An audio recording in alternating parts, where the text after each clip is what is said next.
আজকের আমাদের ফার্স্ট আলোচনা হলো সার্কিট অ্যানালাইসিস, যার বাংলা হচ্ছে বর্তনী বিশ্লেষণ। আমরা বর্তনী বিশ্লেষণ এযাবৎ কতটা করতে পারি না, যেখানে আমরা রেজিস্ট্যান্স গুলো সমান্তরালে আছে কি শ্রেণীতে আছে, অথবা প্রতিসম বর্তনীর ক্ষেত্রে আমরা কিন্তু কিছুটা হলেও বর্তনী বিশ্লেষণ করতে পারি। আর বর্তনী বিশ্লেষণ মানে কি না, বর্তনীর যে উপাদানগুলো আছে, বর্তনীর মধ্যে রোধ থাকতে পারে, কিছুদিন পরে তোমরা জানবে আবেশক বা ইন্ডাক্টর থাকতে পারে, আর কিছুদিন আগে তোমরা জেনেছো ক্যাপাসিটরও থাকতে পারে। বর্তনীর মধ্যে অনেক উপাদান থাকতে পারে। আমরা ট্রানজিস্টরের কথায় যাচ্ছি না, আমরা পিএন জাংশনের কথায় যাচ্ছি না, আপাতত আমরা শুধুমাত্র রোধের কথা বলছি। বর্তনীর বিভিন্ন অংশে রোধ থাকবে, আর কি থাকবে, সোর্স থাকবে। এই দুটো আমাদের থাকতেই হবে। যে কোনো বর্তনী, ইলেকট্রিক্যাল বর্তনী হোক, ইলেকট্রিক্যালের বাংলা হচ্ছে বৈদ্যুতিক বর্তনী হোক, কিংবা ইলেকট্রনিক বর্তনী, অর্থাৎ বাংলায় যাকে বলছি বৈদ্যুতিন বর্তনী, এই দুই বর্তনীর ক্ষেত্রে এই দুটো উপাদান থাকবে। একটা সোর্স থাকতেই হবে, না হলে কারেন্ট যাবে কি করে। আর দ্বিতীয় যেটা, সেটা হচ্ছে রেজিস্ট্যান্স থাকবেই থাকবে। রেজিস্ট্যান্স ছাড়া কোনো বর্তনী হবে না। আমরা যেগুলো রেজিস্ট্যান্সহীন ধরি সেগুলো আমরা আইডিয়াল কেস বলে ধরে নিই, কিন্তু অ্যাকচুয়ালি রেজিস্ট্যান্স থাকতেই হবে। বুঝা গেল? সেই যে রেজিস্ট্যান্স গুলো রয়েছে তার প্রত্যেকটার ভিতর দিয়ে প্রবাহ মাত্রা কত, বিভব প্রভেদ কত, তার ক্ষমতা কত, এইগুলো যে নির্ণয় করা, যে পদ্ধতিতে আমরা নির্ণয় করি তাকেই আমরা বলছি বর্তনী বিশ্লেষণ বা সার্কিট অ্যানালাইসিস। ক্লিয়ার হলো সকলের? এবারে আমরা আসবো যে এখানে আমি যে বর্তনী বিশ্লেষণটা করছি, এখানে দেখো এই দুটো সোর্স রয়েছে আর তাদের অভ্যন্তরীণ রোধ দিয়ে দিয়েছি। এখানে আমরা বর্তনী বিশ্লেষণ করতে পেরেছি বেসিক কিছু রুলের মাধ্যমে, কারণ দেখেছি এই দুটো এরা আইডেন্টিক্যাল হওয়ার কারণে এর দুই প্রান্তের বিভব প্রভেদ 5 ভোল্ট, এই দুই প্রান্তের বিভব প্রভেদ 5 ভোল্ট। যেহেতু এটা ভিতর দিয়ে আমি কারেন্ট যাচ্ছে না আমি যদি ধরে নিই, তাহলে এখানে আইডেন্টিক্যাল বলে এও এদিকে কারেন্ট পাঠাবে না, এও এদিকে কারেন্ট পাঠাবে না। কে কার দিকে পাঠাবে? দুজন সমান, দুই ব্যক্তি যদি সমান ওয়েলদি হয়, কে কাকে টাকা ধার দেবে, তাই না? এই কারণে এখানে আমি বলবো যে এও এর দিকে কারেন্ট পাঠাবে না, এও এর দিকে কারেন্ট পাঠাবে না, তার মানে কারেন্ট যাচ্ছে না। আর আমরা জানি যদি কারেন্ট না যায়, একটা কোষের ভেতরে নষ্ট ভোল্টের মান 0 হয়। আর নষ্ট ভোল্টের মান 0 হওয়া মানে কি, সেখানে দুই প্রান্তের বিভব প্রভেদ, অর্থাৎ এ বি যদি বলি, এর দুই প্রান্তের বিভব প্রভেদ সি ডি এর দুই প্রান্তের বিভব প্রভেদ সমান হবে। আর যদি কারেন্ট যেত, অর্থাৎ আমি এখানে দেখো, এখানে যে 4 নম্বর যে আমি 0 আওয়ার্স ওয়ার্ক রেখেছি, সেটাতে আমি দিয়েছি, দেখো এখানে 10 ভোল্টেজ দিয়েছি, এখানে 12 ভোল্টেজ দিয়েছি, এর অভ্যন্তরীণ রোধ 2 ওহম দিয়েছি, এর 1 ওহম দিয়েছি।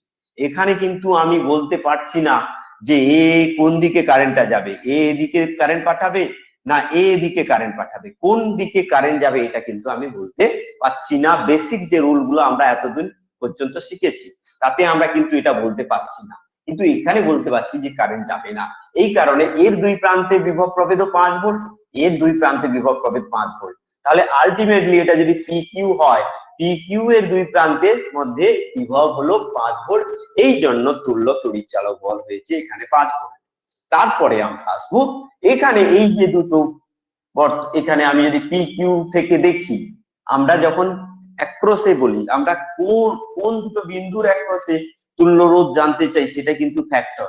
আমরা পি আর কিউ বিন্দুর অ্যাক্রসে তুল্য রোধ জানতে চাই, তাহলে এই পথ দিয়ে গেলে এই দুটো রোধকে আমি কি দেখছি, সমান্তরালে রয়েছে দেখছি। এই কারণে 1 ওহম আর 1 ওহম সমান্তরালে থাকলে 1 গুণিতক 1 by 1 plus 1 R1 into R2 by R1 plus R2 করে আমরা 0.5 পাচ্ছি।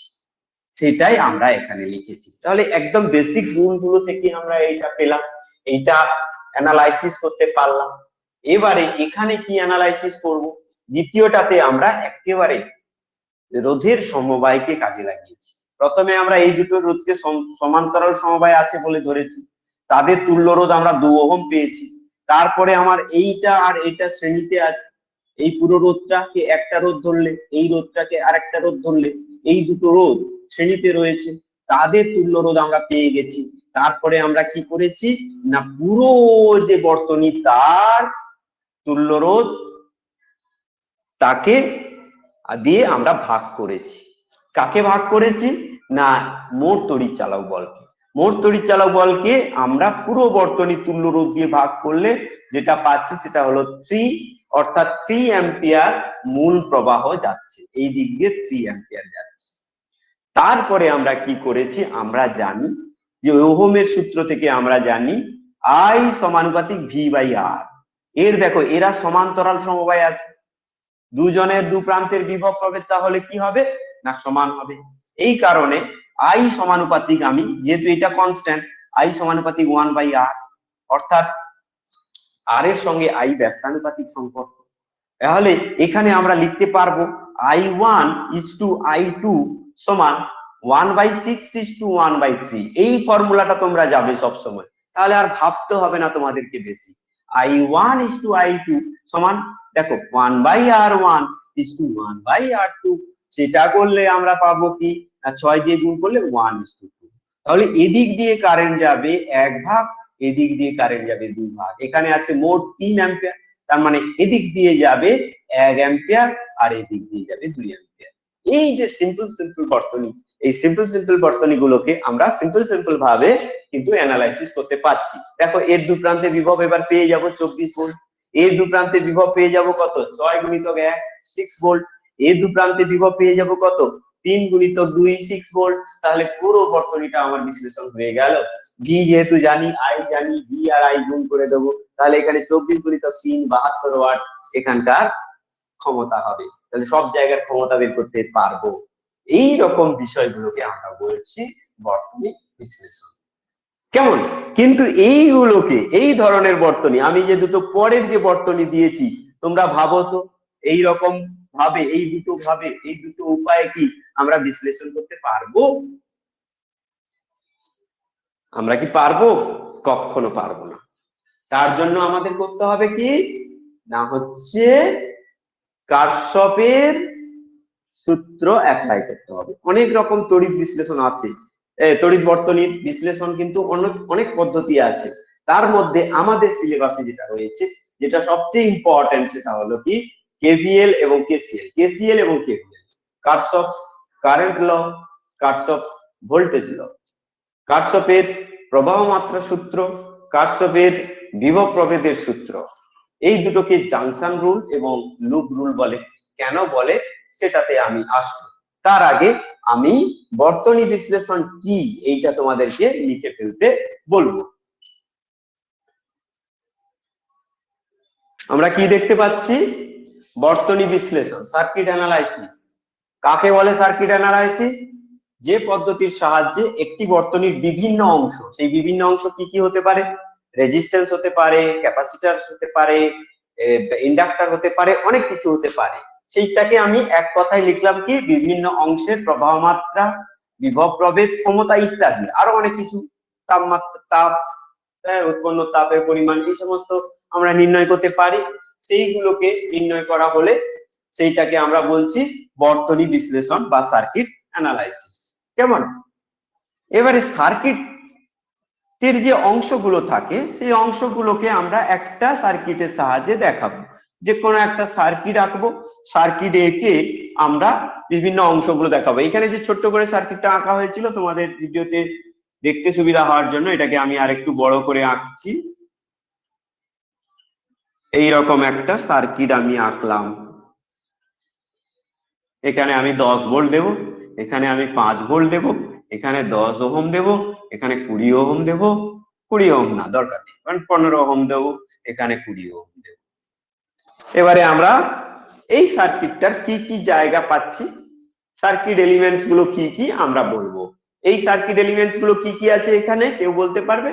না, এখানে এটা একটা রোধ, এটা একটা এলিমেন্ট, এটা একটা রোধ, এটা একটা এলিমেন্ট, এটা একটা রোধ, এটা একটা এলিমেন্ট, এটা একটা সোর্স, অর্থাৎ এটা একটা কোষ বা ব্যাটারি, এটা একটা এলিমেন্ট, এটা একটা এলিমেন্ট। সার্কিট এলিমেন্টস গুলো হলো এইগুলো। তাহলে এখানে কটা সার্কিট এলিমেন্টস আছে? 1 2 3 4 5। এখানে হচ্ছে 5টি সার্কিট এলিমেন্ট রয়েছে। এখানে 5টি সার্কিট এলিমেন্ট রয়েছে। এবারে দেখো কোন কোন বিন্দুতে, ভালো করে লক্ষ্য করো, কোন কোন বিন্দুতে থেকে 3টে শাখা বেরিয়ে গেছে, 2-এর বেশি শাখা যেখান থেকে বেরিয়েছে। কোথায় কোথায়? এখানে আমি এই বিন্দুটাকে নাম দিতে হবে, এটাকে আমি ধরলাম এ বিন্দু। এই বিন্দুতে দেখো 3টে শাখা বেরিয়ে গেছে। এখানে বি বিন্দুতে দেখো 3টে শাখা বেরিয়ে গেছে। এই বিন্দুগুলোকে বলা হয় জাংশন। মনে রাখবে, এ আর বি বিন্দু, এদেরকে বলা হয় জাংশন। যে বিন্দু থেকে একাধিক শাখা, 2-এর অধিক শাখা বেরিয়ে যায়, সেগুলোকে বলা হয় জাংশন। আর যে বিন্দুগুলোতে ডিফারেন্ট সার্কিট এলিমেন্ট যুক্ত হয়, ডিফারেন্ট সার্কিট এলিমেন্ট মানে কি? ধরো এখানে আমার কি কি সার্কিট এলিমেন্ট রয়েছে? এখানে একটা কোষ রয়েছে আর এখানে রোধ রয়েছে, তাদের মধ্যে সংযোগ বিন্দু কোনটা? এইটা। তাহলে এটাকে আমি যদি সি বলি, এই দিকটা সি দিই আর এই দিকটা ডি দিই, এখানে ই দিই আর এখানে এফ দিই, তাহলে এই বিন্দুগুলোতে দেখো সি বিন্দুতে দুটো ডিফারেন্ট সার্কিট এলিমেন্ট যোগ হয়েছে, আর ডি বিন্দুতে দেখো দুটো ডিফারেন্ট সার্কিট এলিমেন্ট যোগ হয়েছে। ই বিন্দুতে আমি বলতে পারি এদিকে একটা রোধ দিয়ে দিতে পারি, এদিকে একটা রোধ দিয়ে দিতে পারি। তাহলে দেখো এখানে রোধ আর এখানে কোষ আছে, ডিফারেন্ট সার্কিট এলিমেন্ট যোগ হয়েছে। যেখানে যেখানে ডিফারেন্ট সার্কিট এলিমেন্ট যোগ হবে সেইগুলোকে আমরা বলছি নোড, এনওডি, নোড। দেখো C D E F, C D E F, এগুলো হলো গিয়ে নোড। আর কি আছে? আর আছে আমাদের একটা পথ। আমরা সার্কিটে, যদি আমি এটাকে একটা সার্কিট বলি, তারের সার্কিট, এখানে একটা পিঁপড়ে যদি ছেড়ে দিই, সেই পিঁপড়েটা এই পথে পথে পথে পথে গেল, এই পথ দিয়ে ঘুরে ঘুরে ঘুরে এসে এই দিক দিয়ে গেল। তাহলে একটা নোড থেকে যখন সে যাচ্ছে, সেই নোডে আবার ফিরে আসতে পারছে। একটা নোড থেকে, এনওডি, নোড, একটা নোড থেকে শুরু করে আবার সেই জায়গায় ফিরে আসতে পারছে। এইরকম একটা যে ফিরে আসার যে পথ, এই রকম পথকে বলা হয় লুপ। হ্যাঁ, দেখো এখান থেকে শুরু করলাম, এই নোটটা আর দ্বিতীয়বার আসবে না, এই নোটে পৌঁছালাম, এই নোটে পৌঁছালাম, এই নোটে পৌঁছালাম, এই নোটে পৌঁছালাম, আবার এখানে আসলাম, তাহলে এটা একটা লুপ। আবার এখান থেকে শুরু করলাম, এই নোটে পৌঁছালাম, এখানে পৌঁছালাম, এখানে পৌঁছালাম, আবার এখানে ফিরে আসলাম, তাহলে এ ডি এফ ডি একটা লুপ। হ্যাঁ, এইগুলোকে বলা হয় লুপ। আর যদি কোনো লুপের মধ্যে আর কোনো লুপ না থাকে, তখন সেটাকে বলা হয় মেশ, MESH। তাহলে আমি এখানে দেখো, আমি বলতে পারি C D F E C, এইটা একটা loop, C D F E C, C D F E C, এইটাকে আমি একটা লুপ বলতে পারি। তুমি এল লয়স্য প লিখতে পারো, C D F E C, এটাকে আমি একটা লুপ লিখতে পারি। আবার C A B E C, C A B E C, এটাকেও আমি একটা লুপ লিখতে পারি। আবার A D F B A, A D F B A, এটাকেও আমি একটা লুপ লিখতে পারি। দেখো আমি এই যে লুপটা বলছি C D F E C, এই লুপের মধ্যে কটা লুপ আছে? এই লুপের মধ্যে দুটো লুপ আছে। একটা লুপের মধ্যে যদি একাধিক লুপ থাকে তবে তাকে মেশ বলা যায় না, একে মেশ বলা যায় না, এটা শুধু লুপ বলবো। আর এইগুলোকে মেশ বলা যায় কারণ এর ভেতরে কোনো আর লুপ নেই। দেখো C A B E C, C A B E C, এর মধ্যে আর কোনো লুপ নেই, এই জন্য এটা একটা mesh. A D F B A, এটার মধ্যে আর কোনো লুপ নেই, এটাকে বলা হচ্ছে মেশ। তাহলে আমি এই মেশ কথাটা আমরা এখন বলবো না, আমাদের সিলেবাসে অতটা মেশের গুরুত্ব দেওয়া হয়নি, আমরা সবকিছুকে লুপ বললেই হচ্ছে সবগুলোকে। তাহলে লুপ কাকে বলবো না, কোনো একটা নোড থেকে শুরু করে, বর্তনীর কোনো একটা নোড থেকে শুরু করে আমি একটা পথে গেলে আবার যদি ওই নোডটা চলে আসি, পৌঁছতে পারি, তবেই সেটাকে আমরা বলছি লুপ। আর জাংশন কাকে বলছে? না আমরা বলেছি যে জাংশন যেখানে দুইয়ের বেশি শাখা মিলিত হচ্ছে সেটাকে আমরা বলছি জাংশন। বোঝা গেল সবার? বর্তনী বিশ্লেষণের একটা মূল পদ্ধতি হলো কারশফের সূত্র। আমরা বর্তনী বিশ্লেষণে লিখব কারশফের সূত্র। কারশফের অনেক জায়গায় সূত্র আছে। কারশফের তোমরা দেখেছো যে তাপের যেখানে বিকিরণের ক্ষেত্রে কারশফের সূত্র আছে, তড়িতের ক্ষেত্রেও কারশফের সূত্র আছে। সমস্ত জায়গা, অনেক জায়গায় কারশফের সূত্র আছে। বিজ্ঞানী কারশফের অবদান পদার্থবিজ্ঞানে অনেক জায়গায় রয়েছে। কিন্তু একটা জিনিস তোমরা লক্ষ্য করবে, কারশফের যে কথাগুলো, যে প্রিন্সিপাল গুলো, সেই প্রিন্সিপাল গুলোর মূল কথা কিন্তু এক। তিনি কিন্তু কোনো একটা দার্শনিককে মানে কোনো একটা দার্শনিক ব্যাপারে দার্শনিক ভাবে সেই সূত্রগুলোকে আমরা এক করতে পারি। কিন্তু বিভিন্ন জায়গায় যখন আমি অ্যাপ্লাই করছি কারশফের সূত্র, ডিফারেন্ট ওয়েতে তাকে আমাদেরকে বোঝাতে হচ্ছে। এখানে হচ্ছে কারশফের সূত্র দু রকমের হচ্ছে। একটা হচ্ছে কারশফের প্রবাহ মাত্রা সূত্র,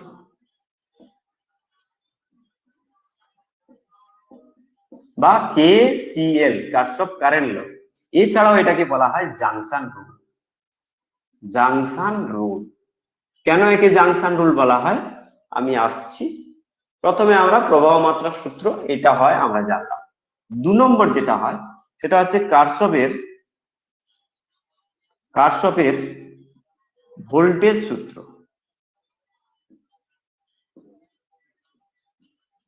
বা KVL, কারশফ ভোল্টেজ ল।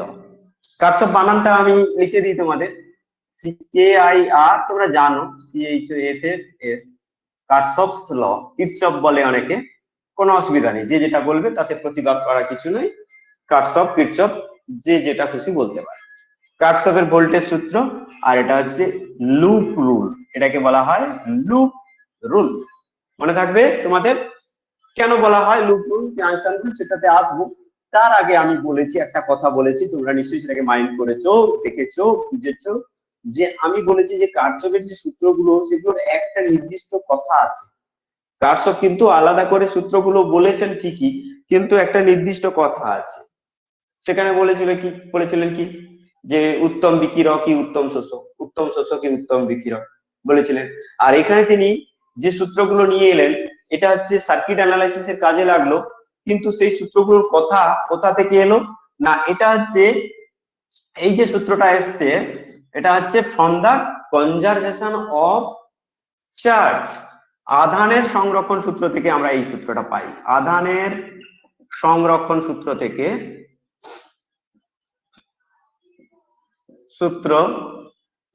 আমরা এই সূত্রটা পাই। আর কারশফের যে ভোল্টেজ সূত্রটা এটা আমরা পাই শক্তির সংরক্ষণ সূত্র থেকে। শক্তির সংরক্ষণ সূত্র থেকে, কনজারভেশন অফ এনার্জি, আর এটা হচ্ছে কনজারভেশন অফ চার্জ। এই দুটো সূত্র ইউজ করে কিন্তু আমরা KCL এবং KVL পেতে পারি। এখন এই KCLটা কিভাবে আমরা করি? না দেখো, এটাকে জাংশন রুল বলছে। আমরা একটু আগে বর্তনী এঁকেছিলাম, আমরা আর পুরো বর্তনীটা আঁকবো না, আমরা যে কোনো একটা জাংশনে আঁকবো। এরকম একটা জাংশন পেয়েছিলাম, হ্যাঁ কিনা? সেখানে A বিন্দু পেয়েছিলাম, এই বিন্দুতে এইখানে একটা কারেন্ট, এইখানে একটা কারেন্ট I1, এদিকে I2, আর এদিকেও কারেন্ট ঢুকছে যদি I3 বলি, তাহলে আমরা এই কারেন্ট গুলোর মধ্যে রিলেশন করতে পারবো।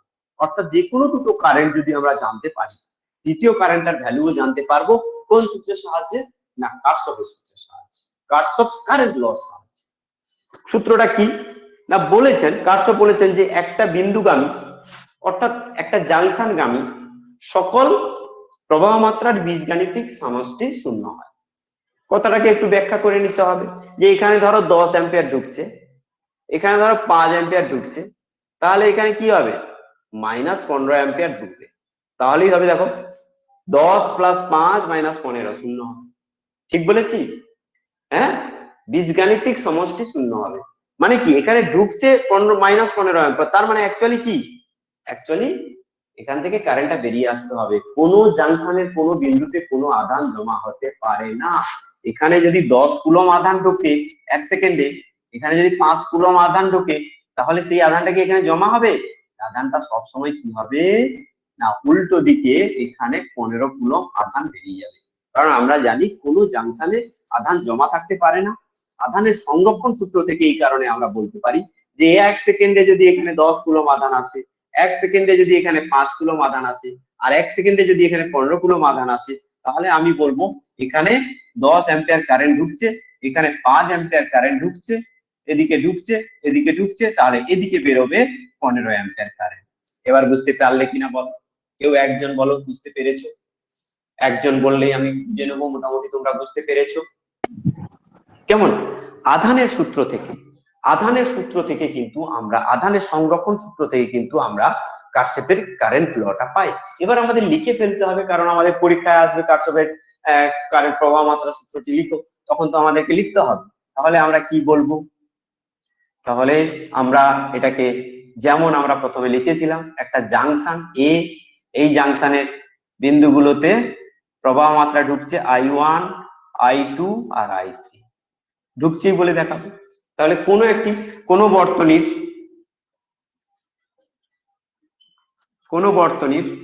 কোনো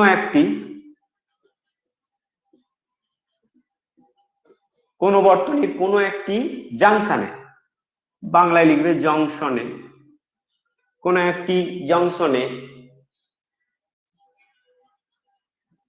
একটি জংশনে মিলিত প্রবাহ মাত্রার বীজগাণিতিক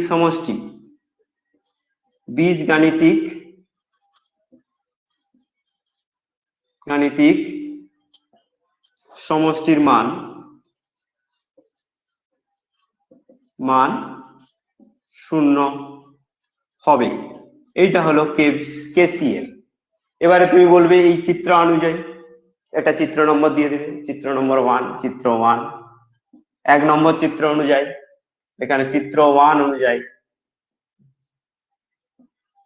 লিখবে এখানে সামেশন আই, অর্থাৎ প্রবাহ মাত্রার যেগুলো হচ্ছে আগত প্রবাহ, দেখো মিলিত প্রবাহ বা আগত প্রবাহ, এটাকে মিলিত প্রবাহ বলেছি বা আগত প্রবাহ বলতে পারো, মিলিত বলতে পারো, আগত বলতে পারো, যা খুশি বলতে পারো, আগত প্রবাহ মাত্রার বীজ। তাহলে এখানে আগত সব আমি তীর চিহ্ন গুলো দেখো ওই দিকেই দিয়েছি, তাহলে এখানে I1 plus I2 plus I3 সবগুলোই আগত। একটা যদি নির্গত হতো তাহলে সেটাকে মাইনাস লিখতাম, ইকুয়ালস টু 0। বোঝা গেল সবার? এবারে আমি ভোল্টেজ সূত্রতে আসছি, কারশ্যাফের লুপ রুল থেকে আমি বুঝতে পারছো নিশ্চয়ই ভোল্টেজ সূত্রটা তাহলে লুপের ক্ষেত্রে প্রয়োগ করা যায়।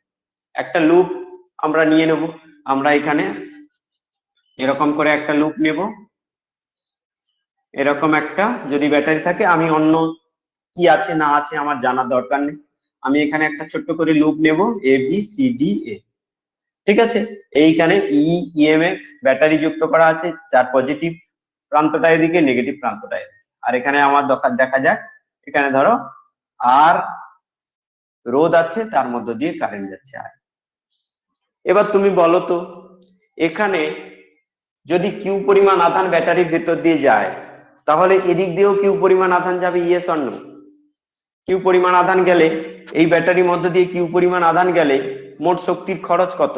এখানে ব্যাটারির শক্তির খরচ কত? কিউ ইন্টু ই, কি আমরা জানি কিউ ইন্টু ভি সমান হচ্ছে কৃতকার্য, প্রত্যেকে আমরা জানি, ইয়েস অর নো? আমরা জানি কিউ ইন্টু ভি হচ্ছে ব্যাটারির কৃতকার্য।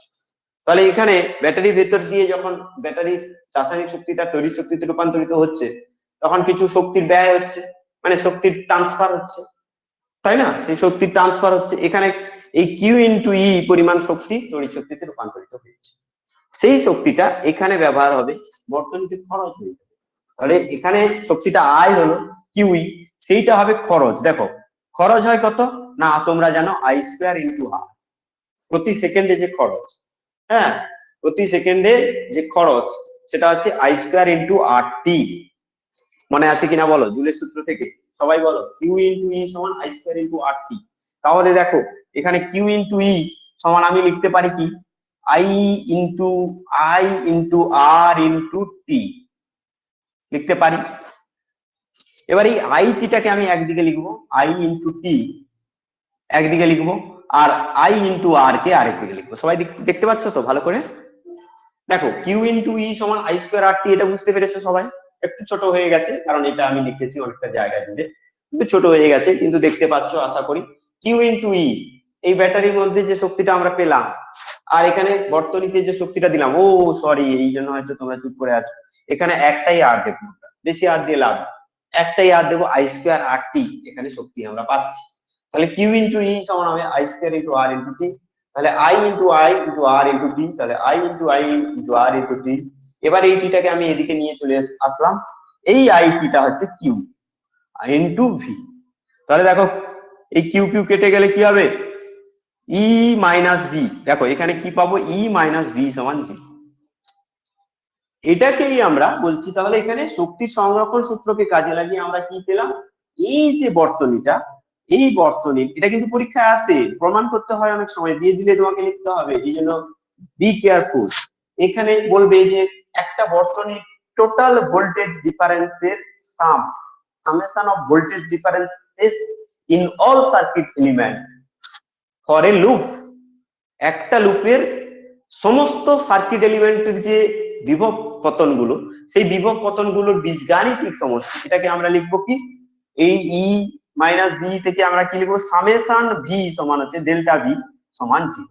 এটাকেই আমরা বলছি কেভিএল, কারশফস ভোল্টেজ ল, কেভিএল বা কারশফস ভোল্টেজ ল। সবাই দেখতে পাচ্ছ নিচের দিকে আছে একটু, ওকে। তাহলে দেখো এই যে বর্তনী, এই বর্তনীতে যে চার্জটা ফ্লো করছে, সেই চার্জটা হচ্ছে কিউ। কিউ চার্জ ফ্লো করার ফলে ভেতরে কি হচ্ছে, কিউ চার্জটা নেগেটিভ থেকে পজিটিভের দিকে আসছে। তাহলে এখানে আমরা হচ্ছে কেউ না কেউ কাজ করছে, কে কাজ করছে না, এখানে যে রাসায়নিক শক্তিটা কাজ করছে, তারা যে কাজটা করলো সেটা কি, কিউ ইন্টু ই, এই কাজটাকে শক্তি হিসাবে, তড়িৎ শক্তি হিসাবে আমরা পেলাম। সেই তড়িৎ শক্তিটাকে আমরা পাঠাচ্ছি, যখন পাঠাচ্ছি তখন বর্তনীতে সেটা খরচ হয়ে যাচ্ছে। তাহলে আমি পেলাম কত, কিউ ইন্টু ই, খরচ হলো কত, আই স্কোয়ার ইন্টু আর টি। এবার কিউ ইন্টু ই সমান আই ইন্টু আর ভেঙে নিলাম, কেন, আমি আই পরিমাণ প্রবাহ যদি ই সময় ধরে যায় তাহলে কিউ আধান যায়, এই কিউ আধানটা আর এই কিউ আধানটা কেটে দিলাম, কেটে দিতে আমি কি পেলাম, এখানে ই সমান ভি পেলাম।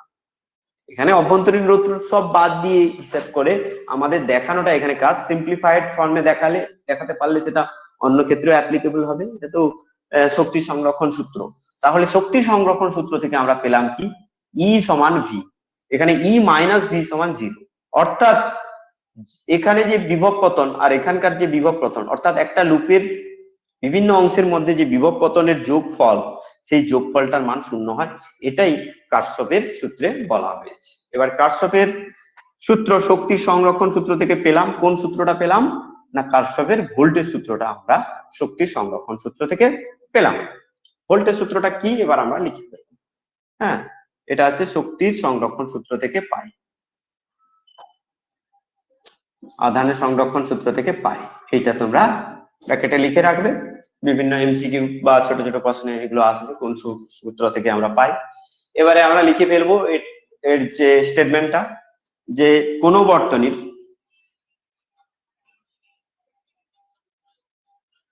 কোন একটি লুপের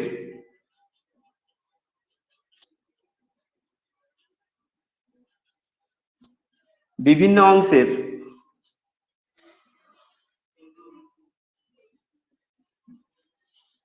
বিভব পতনের, অর্থাৎ বিভব পতন না বলে, কারণ বর্তনীর যেখানে তোমার হচ্ছে ব্যাটারি থাকবে বা যেখানে হচ্ছে কোষ থাকবে সেখানে বিভব পতন কথাটা অ্যাপ্লিকেবল নয়, অর্থাৎ বিভবের বলবো, হ্যাঁ, বা বিভবের পার্থক্যের, বিভিন্ন অংশের বিভবের পার্থক্যের বীজগাণিতিক সমষ্টির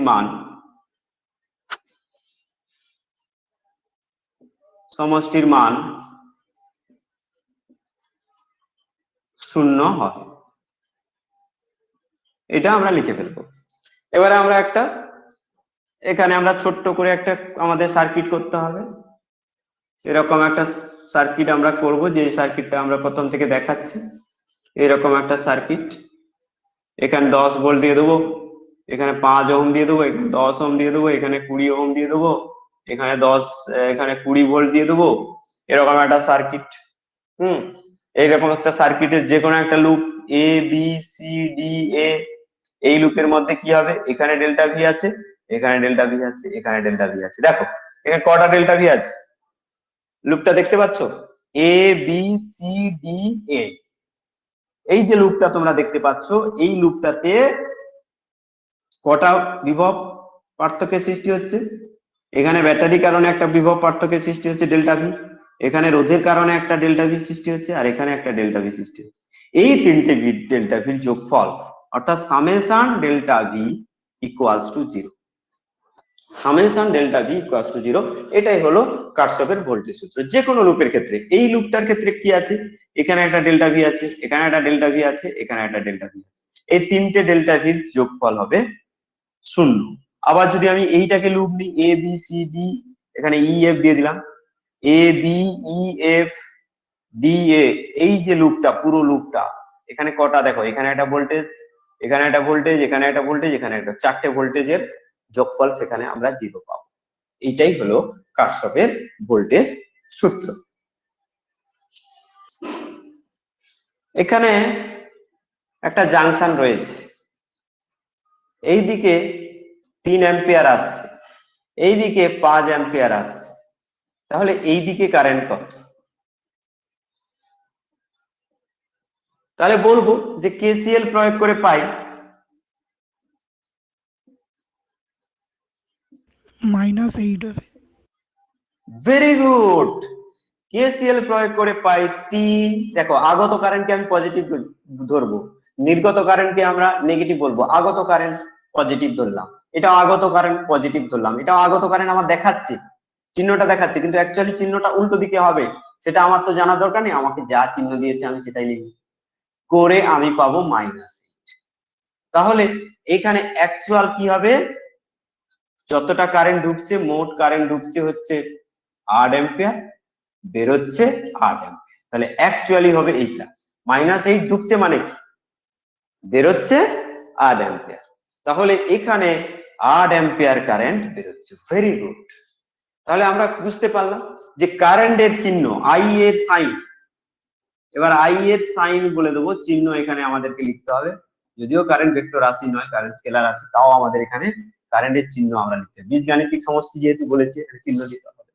তাহলে কারেন্টের চিহ্ন কি হবে, আগত কারেন্ট মানে জাংশনে যেতে আগত কারেন্ট কি হবে, সবাই বলো, এটা চিহ্ন পজিটিভ, আর যে থেকে নির্গত কারেন্ট, এটা চিহ্ন কি হবে, আমরা কি ধরবো, সবসময় নেগেটিভ ধরবো। বুঝা গেল, ক্লিয়ার হলো? এটা এক্সাম্পল 1। সবার টোকা হয়ে গেলে আমাকে বলবে।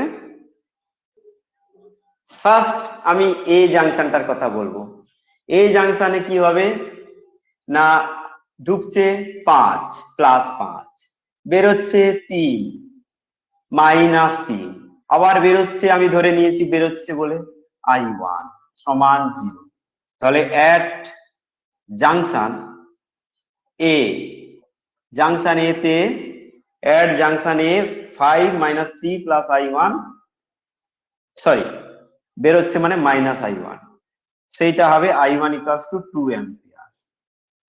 হলো, এটা খুব সহজে, তুমি 2 মিনিট পরে দেখবে আর 2-একটা অঙ্ক করালে দেখবে এমনি পেরে যাচ্ছে, 5 অ্যাম্পিয়ার ঢুকছে, 3 অ্যাম্পিয়ারের দিকে বেরোচ্ছে, মানে 2 অ্যাম্পিয়ারের দিকে। আচ্ছা, এখানে বি জাংশনে এবার প্রয়োগ করবো, এই জাংশন হয়ে গেল, এবার জাংশন বি এখানে লিখি, জাংশন বি তে ঢুকছে কত কারেন্ট, +10, ঢুকছে মানে +10, এদিকেও ঢুকছে মানে +2, ঠিক লিখেছি, আর বেরোচ্ছে কত, -I2, এটা তো বেরোচ্ছেই দেওয়া আছে, ঠিকঠাক দেওয়া আছে, তার মানে I2 সমান কত হবে, 12 অ্যাম্পিয়ার, আবারও পেয়ে গেলাম 12 অ্যাম্পিয়ার। আচ্ছা, এটা হবে সি, জাংশন সি তে, দেখো এইদিকে আর লিখবো না, এখানে এটা তো কোনো জাংশন নয়, এটা তো একটা মেশ, মেশও নয়, এটা এটা একই সার্কিট, একটাই তারের দুটো অংশ, মানে পরপর দুটো রোধ যুক্ত করা আছে, পরপর দুটো রোধ যুক্ত থাকলে শ্রেণী সমবায় কি হয়, কারেন্ট একই যায়। এটা I3 টা 3 অ্যাম্পিয়ার, এটার জন্য কোনো রুল প্রয়োগ করতে হলো না, জাংশন রুল প্রয়োগ করতে হলো হলো না। এবারে দেখো এইখানটা আমি এসে যাব জাংশন সি তে বলে এবার লিখবো জাংশন সি তে। জাংশন সি তে আমরা কেসিএল প্রয়োগ করব। কি পাবো? আসছে আসছে আসছে মানে পজিটিভ, এটাও আসছে মানে পজিটিভ, আর এটা আসছে মানে এটাও পজিটিভ। ঠিক লিখেছি? যে এটা প্লাস 15 অ্যাম্পিয়ার বলে দেবে তার অ্যান্সার ভুল হয়ে যাবে, কারণ এমসিকিউ পড়বে তো তোমার কম্পিটিটিভে, সেখানে তো কোনো তোমাকে ক্ষমা করবে না কেউ। সেখানে কি হবে? I4 সমান, যেহেতু ঢুকছে বলেছি, -15 অ্যাম্পিয়ার। যদি বেরোনো এইদিকে যদি চিহ্ন থাকতো তাহলে এর অ্যান্সার হতো, এটা হবে অ্যান্সার, হ্যাঁ, এর অ্যান্সার হতো +15 অ্যাম্পিয়ার।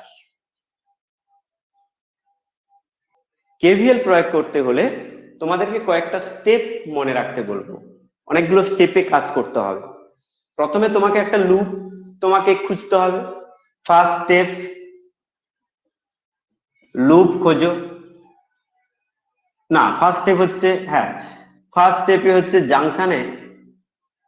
জাংশনে কেসিএল থেকে, কেসিএল আগে না করলে কেভিএল তুমি প্রয়োগ করতে পারবে না। জাংশনে কেসিএল থেকে, হ্যাঁ দাঁড়াও পেনটা চেঞ্জ করি, জাংশনে কেসিএল থেকে প্রবাহ মাত্রা ডিস্ট্রিবিউশন করো। প্রবাহ মাত্রার ডিস্ট্রিবিউশন গুলো এঁকে ফেলো। আমি উদাহরণ দিয়ে, আমি সার্কিট দিয়ে দেখাবো। ফার্স্ট স্টেপ বলছে এঁকে ফেলো, এটা স্টেপটাকে এগুলো এই দিকে রাখি। সেকেন্ড স্টেপে করতে হবে কি, প্রবাহ মাত্রাগুলো যে আঁকলাম, সেই প্রবাহ মাত্রাগুলো আঁকার জন্য আমাদেরকে খেয়াল রাখতে হবে কি, হ্যাঁ, এখানে সেকেন্ড স্টেপ না করে ওটা খেয়াল রাখতে হবে, এখানে রাখতে হবে, খেয়াল রাখতে হবে যে সোর্স থেকে যত পরিমাণ প্রবাহ নির্গত হয় সেই সোর্সে ঠিক তত পরিমাণ প্রবাহ ঢোকে। মানে একটা ব্যাটারি থেকে যদি আমি 10 অ্যাম্পিয়ার কারেন্ট বেরোতে দেখি, ওই ব্যাটারিতে ঠিক 10 অ্যাম্পিয়ার কারেন্ট ঢুকবে, মনে থাকবে? 10 অ্যাম্পিয়ার প্রবাহ ঢোকে, একদম সোজা বাংলায়, হ্যাঁ, নির্গত হয় সেই পরিমাণ প্রবাহ আসে। এবারে সেকেন্ড স্টেপে আমাকে কি করতে হবে না, ডেল্টা ভি গুলো বের করতে হবে। মানে যেখানে সোর্স আছে সেখানে ডেল্টা ভি হচ্ছে ই এর সঙ্গে সমান, ইএমএফ, ই মানে ইএমএফ এর সঙ্গে সমান। আর যেখানে রেজিস্ট্যান্স আছে সেখানে ডেল্টা ভি গুলো, কারেন্ট তো আমি আগে দিয়ে দিয়েছি, দেখো কারেন্ট ডিস্ট্রিবিউশন গুলো এঁকে নিয়েছি, তাহলে প্রত্যেক জায়গায় আমি কারেন্ট জানি, মানে জানা বলতে কি, আর কারেন্ট গুলোকে আমি অ্যাসাইন করেছি, যেটা I1, এটা I2, ঠিক কিনা বলো, কারেন্ট গুলোকে আমি অ্যাসাইন করেছি। তাহলে আমি প্রত্যেক জায়গায় I ইন্টু আর করে, I ইন্টু ক্যাপিটাল আর লিখি, এখানে রোধ এবং প্রবাহ মাত্রা, এটা আমরা ওহমের সূত্র থেকে পাচ্ছি, ডেল্টা ভি নির্ণয় করব। থার্ড স্টেপে হচ্ছে আমরা কি করব, ডেল্টা ভি এর সাইন নির্ণয় করব। এটা হচ্ছে মোস্ট সিগনিফিক্যান্ট, হ্যাঁ, ডেল্টা ভি এর সাইন নির্ণয় করব, বিভিন্ন জায়গায় ডেল্টা ভি এর সাইন নির্ণয় করব। ভালো করে মন দিয়ে শুনবে, এইটা যে শুনতে পারবে তার কোনো অঙ্ক আটকাবে না ইলেকট্রিক্যাল সার্কিট। দেখো তার জন্য আমাকে কি করতে হবে, প্রথমে আমি আঁকি। তার জন্য আমাকে একটা লুপ বরাবর মনে মনে একটা পথে যেতে হবে। কি বললাম? মনে মনে একটা পথে যেতে হবে, সেটাকে আমরা কি বলবো, এরকম ডট ডট করে বলবো মেন্টাল পাথ। আমি মনে মনে একটা পথ দিয়ে যাচ্ছি, বা একটা পিঁপড়েকে ছেড়ে দেবে, সে একটা পথ দিয়ে যাবে, এখানে একটা গুড় রেখে দেবে, এখানে একটা পিঁপড়াকে ছাড়বে, পিঁপড়াটা এদিক দিয়ে আবার এদিক ঘুরে ঘুরে আসবে। একটা মেন্টাল পাথে গিয়ে আমাকে একটা লুপ কমপ্লিট করতে হবে। কি বললাম? মেন্টাল পাথে গিয়ে, আমি তো যাচ্ছি না, মেন্টালি যাচ্ছি, মেন্টাল পাথে গিয়ে একটা লুপ কমপ্লিট করতে হবে। আর আমাদেরকে দেখতে হবে মেন্টাল পাথের সোজা কি উল্টো দিকে এরকম থাকতে পারে, যে মেন্টাল পাথে আমি যেদিকে যাচ্ছি, আমি এদিক থেকে এদিকে যাচ্ছি, এইটা পজিটিভ এইটা নেগেটিভ, তাহলে আমার বিভবটা কমছে কি বাড়ছে? এ বিন্দুর বিভব বেশি না বি বিন্দুর বিভব? এটা বি আর এটা বি, এখানে বিভবটা কার বেশি? ভি এর মাইনাস ভি। মেন্টাল পাথে আমি এদিক থেকে এদিকে যাচ্ছি, কার বিভব বেশি? এটা যদি 5 ভোল্টেজ হয় এটা হবে 0 ভোল্টেজ, তাহলে কার ভোল্টেজ বেশি বলো? এ হ্যাঁ, তাহলে ভিএ মাইনাস ভিবি হচ্ছে, আমি এখানে 5 ভোল্ট লিখেছি, কিন্তু আমি চাই কি ভোল্টেজের পরিবর্তন। আমি আগে কোথায় ছিলাম ভালো করে এটা শুনবে, একবার শুনলে আর জীবনেও শুনতে হবে না, দ্বিতীয়বার শুনতে হবে না। আমি আগে কোথায় ছিলাম? এ বিন্দুতে, এখন কোথায় গেছি? বি বিন্দুতে। তাহলে আগে আর পরে হলে আমরা কোনটা থেকে কোনটা বিয়োগ করি? পরেরটা থেকে আগে বিয়োগ করি। তো তোমার কাছে কালকে 5 টাকা ছিল, আজকে 10 টাকা আছে, তাহলে বাড়লো না কমলো? বাড়লো। কি করে তুমি পেলে? আজকের টাকা থেকে গতকালের টাকা বিয়োগ করলে। তাহলে এখানে কি হবে? যেখানে এখন এসে পৌঁছাচ্ছ, আগে যেখানে ছিলে, তাহলে এখন এসে পৌঁছচ্ছ, তাহলে ভিবি আগে হবে, মাইনাস ভিএ হবে, সমান -5 ভোল্ট। দেখো ভিএ মাইনাস ভিবি সমান যদি 5 ভোল্ট হয়, ভিবি মাইনাস ভিএ সমান কি হবে? -5 ভোল্ট। ঠিক বলেছি? হ্যাঁ। তাহলে যখন মেন্টালি তুমি এখান থেকে এখানে যাচ্ছ, তোমার ডেল্টা ভিটা কি হচ্ছে? পজিটিভ হচ্ছে না নেগেটিভ হচ্ছে বলো? সাইন কনভেনশন কি হবে? ডেল্টা ভিটা এইখানটায়, ডেল্টা ভিটা নেগেটিভ। ভেরি গুড, নেগেটিভ হচ্ছে, সবাই যেন বলতে পারে। আবার আমি যদি কারেন্টটাকে এইরকম বের করি, কারণ দেখো সাধারণত সেলের থেকে পজিটিভ প্রান্ত থেকে কারেন্টটাকে, তাহলে এখানে কারেন্ট ঢুকবে আই, এখানে যদি কারেন্ট ঢুকে বেরোয় আই, এখানে কারেন্ট ঢুকবে আই, আগেই লিখে দিয়েছি। তাহলে এই দিক দিয়ে কারেন্ট কত যাবে? আই। এখানে আর দিয়ে দিলাম 10 ভোল্ট, 10 ওহম, সরি 10 ওহম। তাহলে এখানে ডেল্টা ভিটা কত হবে? এট ফার্স্ট বলো ডেল্টা ভিটা কত হবে? এখানে ডেল্টা ভি মাইনাস, এখানে -5 ভোল্ট। এখানে দেখো মেন্টাল পথ, মেন্টালি আমরা কোন দিক থেকে কোন দিকে যাচ্ছি বলো? বি থেকে সি এর দিকে যাচ্ছি মেন্টালি। যেতে গিয়ে আমরা কি দেখছি? আমরা যেতে গিয়ে কি দেখছি বলো? কারেন্টটা উল্টো দিকে আসছে, তার মানে এইটা উচ্চ বিভব, এইটা হচ্ছে পজিটিভ, এইটা নেগেটিভ। কারেন্টটা এদিকে আসছে, কোনটা উচ্চ বিভব? যেখানে যাচ্ছি। তাহলে নিচু থেকে উঁচুতে যাচ্ছি, তাহলে ডেল্টা ভিটা কি হবে এখানে বলো? ডেল্টা ভিটা কি হবে? পজিটিভ। হ্যাঁ ঠিক বলেছে, পজিটিভ হবে। এবং সেটা কত হবে? Plus I into 10। আমরা বলেছি আই আর গুণ করতে হবে, আই ইন্টু আর, অর্থাৎ আই ইন্টু 10, অর্থাৎ 10 আই হবে এখানে বিভব। ঠিক আছে, 10 আই হবে এখানকার বিভব। থার্ড স্টেপে আমি বলবো ডেল্টা ভি এর সাইন নির্ণয় কিভাবে করব না, মেন্টাল পাথ যদি লোয়ার পটেনশিয়াল থেকে হায়ার পটেনশিয়াল হয়, তবে কি হবে? পজিটিভ হবে, ডেল্টা ভি পজিটিভ হবে, ডেল্টা ভি পজিটিভ। আর মেন্টাল পাথ যদি হায়ার পটেনশিয়াল থেকে লোয়ার পটেনশিয়াল হয়, তাহলে ডেল্টা ভিটা নেগেটিভ হবে। এবার বোঝা গেছে? এবার বোঝা গেছে? হ্যাঁ হ্যাঁ, স্যার ঠিক আছে। ওকে। এবারে হচ্ছে আমার ফোর্থ স্টেপ। ফোর্থ স্টেপে কি করব বুঝতে পারছো? আমাদের এসে গেছে সবকিছু, এবার শুধু আমাকে লিখে ফেলা, যোগ করে লিখে ফেলা। আমার কেভিএলটা প্রুফ করে দেবো, delta V equals to 0 proof করে দেবো। তাহলে এই যে প্রবলেমটা, এখানে আমি যতটা গেছি তত দূরে ডেল্টা ভিটা কি হবে? 0 পুট করা যাবে না, কারণ এখানে আমি পুরো লুপ কমপ্লিট করিনি। এখানে আমি এইটুকু যে দূরত্ব গেছি, এই ডেল্টা ভিটা কত হবে? একটা হবে -5 আর একটা হবে +10i, আরো কিছু যোগ হয়ে হয়ে হয়ে হয়ে বাকি অংশগুলো তো আঁকিনি, এটা 0 হবে। বোঝা গেল কিনা বলো? আর একবার বলে দিচ্ছি যে ফার্স্ট স্টেপে আমাদেরকে কি করতে হবে? জাংশনে কেসিএল থেকে প্রবাহ মাত্রার ডিস্ট্রিবিউশন গুলো এঁকে ফেলতে হবে। আর এঁকে ফেলার সময় খেয়াল রাখতে হবে কি? খেয়াল রাখতে হবে যে সোর্স অর্থাৎ ব্যাটারি বা যে সেল গুলো আছে, সেই সেল গুলো থেকে যে পরিমাণ প্রবাহ বেরোয়, সেই পরিমাণ প্রবাহ সোর্সে ঢুকে, অর্থাৎ পজিটিভ এখান থেকে প্রবাহ যদি আই বেরোয়, এখানে আই ঢুকেছে, এখানে আমি সেইভাবে ধরেছি।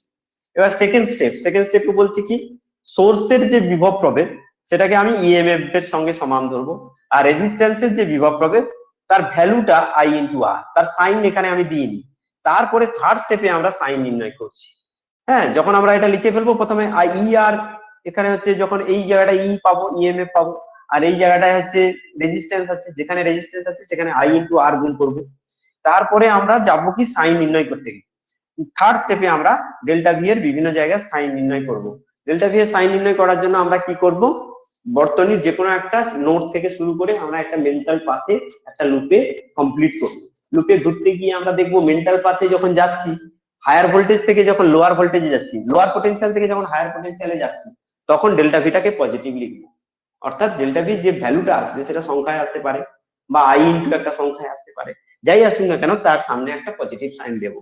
আর যখন আমরা হচ্ছে মেন্টাল পাথে যদি আমরা হায়ার পটেনশিয়াল থেকে লোয়ার পটেনশিয়ালে যাই, তখন ডেল্টা ভিটা আমরা পাবো কি নেগেটিভ, অর্থাৎ সেখানে যদি আমি 10 পাই -10 লিখবো, হ্যাঁ, বা আই ইন্টু আর পাই, সেটা আই ইন্টু আর লিখবো। এইভাবে আমি সাইনটা পাবো। এই সাইনগুলো পাওয়ার পরে আমি ফোর্থ স্টেপে আমি কেভিএল বসিয়ে দেবো। অর্থাৎ যে ডেল্টা ভি গুলো পেয়েছি উইথ সাইন, যে ডেল্টা ভি গুলো পেলাম তাকে সাইন সহ যোগ করে করে লিখে শূন্য বসিয়ে দেবো একটা লুপের জন্য। এখানে আমি লুপ দেখাইনি, এখানে আমি শুধু দুটো ভোল্টেজ এখানে বের করেছি। দেখো এখানে হচ্ছে হায়ার পটেনশিয়াল থেকে লোয়ার পটেনশিয়াল লিখেছি, দেখো প্লাস মাইনাস, এখানে পজিটিভ এখানে নেগেটিভ, লোয়ারে গেছি এই জন্য এটা নেগেটিভ লিখেছি। আবার হচ্ছে এটা নেগেটিভ এটা পজিটিভ। কেন পজিটিভ? কারেন্টটা যে দিক থেকে আসে সেদিকটা পজিটিভ লিখবো, আর যেটা নেগেটিভ লিখবো উল্টো দিকটা। তার জন্য আমরা এখানে লিখছি ডেল্টা ভিটা হচ্ছে পজিটিভ। এই দুটোকে আমরা দেখিয়েছি, বাকি লুপটা কমপ্লিট করিনি। বাকি লুপের এইরকম ডেল্টা ভি গুলো বের করতে পারলে সবগুলোকে যোগ করে আমরা শূন্য বসাতে পারবো। এই হলো কেভিএল। এবারে আমরা সরাসরি চলে যাব আমরা প্রবলেমে, একদম এক্সাম্পলে চলে যাব। বর্তনীতে বিভিন্ন অংশের কারেন্ট এবং সেখানকার বিভব যদি আমি নির্ণয় করতে পারি আর সবকিছু পেয়ে যাব, তাহলে এখানে আমি এই বর্তনীটা বিশ্লেষণ করতে চাইছি। এই বর্তনীটাতে আমি যদি ধরে নিই E1 গ্রেটার দেন E2, আমাকে কিন্তু বলা নেই E1 E2 যা করতে পারি, ধরে নিলে কি হবে, যার ইএমএফ বেশি নিশ্চয়ই সেখান থেকে কারেন্ট বেরোবে। এখানে আই কারেন্ট বেরোনো মানে এখানে কত কারেন্ট ঢুকবে, আই কারেন্ট ঢুকবে। আচ্ছা, এদিক দিয়ে যাচ্ছে, এদিক দিয়ে আই কারেন্ট যাবে, এদিক দিয়ে তাহলে কত কারেন্ট ঢুকবে, আই কারেন্ট ঢুকবে। দেখো একটা প্রান্তে যদি আই কারেন্ট ঢুকে তাহলে বিপরীত প্রান্তে কি হয়, এটা বেরোবে। সবসময় যে নেগেটিভ প্রান্তে ঢুকবে তা নয়, এখানে আই কারেন্ট বেরোবে, এইখানে দিয়ে যাবে তাহলে আই। এবার আমরা কি করে নেবো, লোয়ার পটেনশিয়াল হায়ার পটেনশিয়াল চিহ্নিত করব। লোয়ার পটেনশিয়াল বলতে কি দেবো, নেগেটিভ। এখানে তো নেগেটিভ আমরা বুঝতেই পারছি, এটা পজিটিভ। আর এখানে কি হবে, কোনটা লোয়ার কোনটা হায়ার, না এদিক থেকে এদিকে কারেন্ট যাচ্ছে, এটা হবে হায়ার আর এটা হবে লোয়ার। এটা হচ্ছে প্লাস, এটা মাইনাস। এদিক থেকে এদিকে কারেন্ট যাচ্ছে মানে এটা হবে হায়ার, এটা হবে লোয়ার। এবার আমরা যে কোনো একটা লুপ খুলবো, এখানে দুটো লুপ নিয়ে একটাই লুপ দিয়েছি বোঝার সুবিধার্থে, এ বি সি ডি এ। তাহলে আমরা এ বি সি ডি এ লুপে আমরা মেন্টাল পাথে যাব, এ থেকে বি, বি থেকে সি, সি থেকে ডি, এরকম মেন্টাল পাথ লেখার দরকার নেই, বর্তনী ঘেটে যাবে। আর তুমি মনে রাখবে লুপ যখন লিখছো তখন ভালো করে লিখবে এ বি সি ডি এ, এইটা লিখলেই তুমি মেন্টাল পাথ পেয়ে যাচ্ছ। আবার মেন্টাল পাথ তুমি আলাদা করে দেখাবে কেন, তোমার বোঝার জন্য আমি দেখিয়েছি। তুমি এখানে কোনোভাবে মেন্টাল ডট করে আঁকবে না, কেমন? এ থেকে বি তে গেলে আমি দেখো ডেল্টা ভিটা প্রথমে বলো, এ থেকে বি তে ডেল্টা ভি 1 আমি লিখে রাখছি, এখানে ডেল্টা ভি 2, এখানে ডেল্টা ভি 3, আর এখানে ডেল্টা ভি 4। আমার চারটে ডেল্টা ভি পাচ্ছি। তাহলে কি হবে, delta V 1 plus delta V 2 plus delta V 3 plus delta V 4 according to KVL কি হবে বলো সবাই, অ্যাকর্ডিং টু কেভিএল এটার ভ্যালু 0 হবে, একদম কারেক্ট। হ্যাঁ, এবারে আমরা পরপর বসাবো ডেল্টা ভি 1 প্লাস মাইনাস, এটা কি হবে বলো, আমি উপর থেকে নিচে পড়লাম, কি হবে বলো, উপর থেকে নিচে পড়লাম, আমার পটেনশিয়াল কমলো, মাইনাস হবে, তাহলে minus I into R 1। Delta V 2 টা কি হবে বলো, প্লাস মাইনাস, আবারও মাইনাস ই 2 হয়ে যাবে, মাইনাস E2, আই কোথায় ছিল এখানে? এখানে সোর্স তো, এখানে E2 ইএমএফ, ডেল্টা ভি একবার ইএমএফ আর একবার আইআর, এটাই আমি বলেছি। এটা হবে ইএমএফ E2 মাইনাস E2। তারপরেরটা কি হচ্ছে বলো? তারপরে আবারও আমি ধপাস করে নিচে পড়ছি, উচ্চ থেকে নিম্নতে যাচ্ছি, মাইনাস আই ইন্টু R2। তারপরেটা আমি নিচু থেকে উঁচুতে যাচ্ছি, ডি থেকে ইতে যাচ্ছি, plus E1 plus E1 equals to 0। এই হলো গিয়ে আমার বর্তনী বিশ্লেষণ। তাহলে আমি দেখো, এবারে দেখো আমি যেটা এমনি যেতাম, এটা আমি এমনি আমরা ব্যাটারি সমবায় থেকে পেয়ে যেতাম। দেখো দুটো ব্যাটারি দেখো পরপর জোড়া আছে, শ্রেণীতে আছে, আর এটা বহির্বর্তনী রোধ R1 প্লাস R2, হ্যাঁ কি না বলো? এইটাকে তুমি এমনিও করতে পারো, এই জন্য আমি এই সিম্পলটা দিয়েছি যাতে তুমি মেলাতে পারো যে আমার ঠিক হচ্ছে কিনা। তুমি এমনি করলে কি করতে, E1 এইরকম আছে, E1, তারপরে আছে E1 এর পরে আছে, আমি এর পরে এটাকে লিখতাম E1, তারপরে আমি দেখছি এখানে পজিটিভ নেগেটিভ E2, আর এখানে আছে R1 প্লাস R2। বলো আগের জ্ঞান অনুযায়ী তোমরা এই সার্কিটটাকে এইভাবে দেখতে পাচ্ছ কিনা বলো? এর ইকুইভ্যালেন্ট ইএমএফ কত? এটা যদি বড় হয়, ইকুইভ্যালেন্ট ইএমএফ প্রথম নিয়মে আমরা যতদিন যে বিদ্যা শিখেছি তাতে কি পেতাম, E1 মাইনাস E2, উল্টো করে যোগ করলে মাইনাস হয়ে যেত। হ্যাঁ, আর আর ই সমান হচ্ছে R1 প্লাস R2। তাহলে এখানে আই পেতাম কত? এখানে আই পেতাম E1 minus E2 by R1 plus R2। আগের বিদ্যা থেকে পেয়ে যেতাম, আজকের বিদ্যা থেকেও এটা পাই কিনা দেখবো। তাহলে আমি বলবো যে এটা মিলে গেছে, কি কিছুটা আমাদের কনফিডেন্স বাড়বে। তাহলে এখানে আমি আজকের বিদ্যায় কি করব, minus I into R1 plus R2 লিখবো এখানে, আর ওই দিকে আমি লিখবো E2 মাইনাস E1। এটাকে মাইনাসকে প্লাস করলে কি হবে, I into R1 plus R2 সমান হবে E1 মাইনাস E2।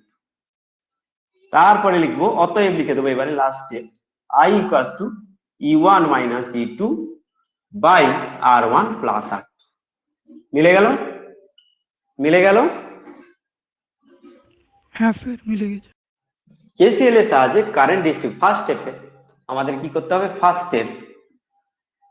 স্টেপে হচ্ছে কি করতে হবে, কেসিএল এর সাহায্যে কারেন্ট ডিস্ট্রিবিউশন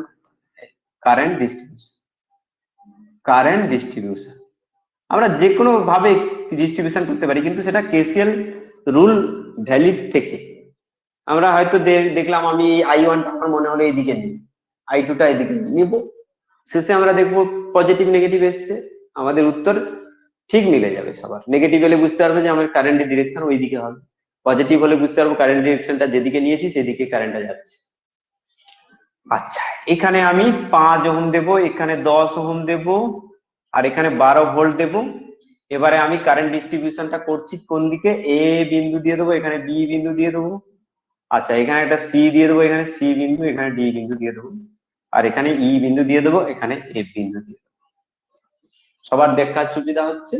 এবারে হচ্ছে কারেন্ট জাংশন, কেসিএল জাংশন এ তে আমরা কি পাচ্ছি, এদিকে কারেন্ট ঢুকছে I1, এদিকে কারেন্ট বেরিয়ে যাচ্ছে I2, তাহলে বাকি কারেন্ট কোন দিক দিয়ে বেরোবে, I2 মাইনাস I1 এদিকে বেরোবে।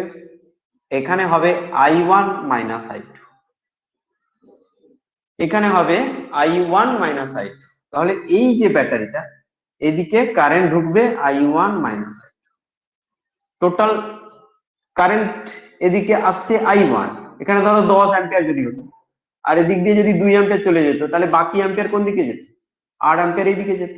তাহলে 10 মাইনাস 2 করে তো এটা পেতাম, এখন আমরা I1 মাইনাস I2 করে এটা পাচ্ছি, I1 মাইনাস I2 হলো। এটাকে প্লাস দেব মাইনাস দেব, সুন্দর করে আমরা করব। আর এখানে আমি ভোল্টেজ এগুলো কোথায় লিখেছি, ভোল্টেজ হচ্ছে 2 ভোল্টেজ আর 4 ভোল্টেজ, এখানে 2 ভোল্টেজ, এটা 4 ভোল্টেজ, এখানে প্লাস এখানে মাইনাস, প্লাস মাইনাস, কেমন? এবার এইদিকে কারেন্ট বেরোচ্ছে মানে এইদিকে কারেন্ট কি হবে, ঢুকবে, এদিক দিয়ে কারেন্টটা তাহলে এদিক থেকে এদিকে যাচ্ছে মানে কোনটা প্লাস হবে, এদিকে প্লাস এদিকে মাইনাস। আর এইদিকে কারেন্ট ঢুকছে মানে কি এদিকে বের হচ্ছে কারেন্ট, তাহলে এই দিকটা পজিটিভ এই দিকটা নেগেটিভ। আচ্ছা এই কারেন্টটা যদি I1 হয় এই কারেন্টটাও কত হবে I1, এই কারেন্টটা যদি I2 হয় এই কারেন্টটাও হবে I2। এবারে দেখো এই জাংশনে দেখো এই দিকে যাচ্ছে I1 আর এই দিকে যাচ্ছে, এদিক দিয়ে আসছে I2, তাহলে এদিক দিয়ে কত যাবে বলো, এদিক দিয়ে যাচ্ছে I2 ঢুকছে আর এইটা ঢুকছে আর এইটা বেরোচ্ছে I1 I2 বেরোচ্ছে, minus তাহলে কি I1 হবে এটা হবে I2 I2 minus I1। দেখো এবারে বুঝতে পারছো, হ্যাঁ I2 minus I1, তাহলে এখানে I1 minus I2 ঢুকছে, তাহলে এদিক দিয়ে বেরোবে I1 minus I2। এখানে কি হবে I2 minus I1 নয় তো, I2 তো ঢুকছে, তাহলে I2 বেরোবে minus I2 plus I2।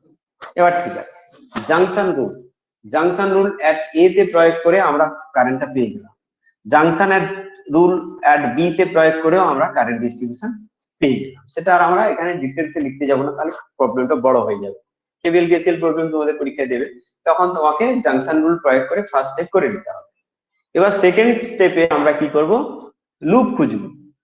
Second স্টেপে লুপ খুঁজবো, কোন কোন লুপ খুঁজবো আমরা হচ্ছে খুঁজতে পারি A C B D A অথবা এ ডি বি সি এ।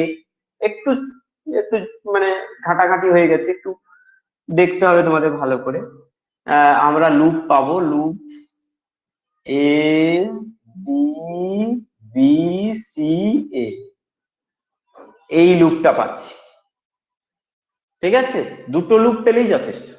আর একটা লুপ এদিক দিয়ে নিয়ে নেবো, এই দিক দিয়ে ঘুরিয়ে দেবো, বলো কি হবে এ ই এফ বি সি এ।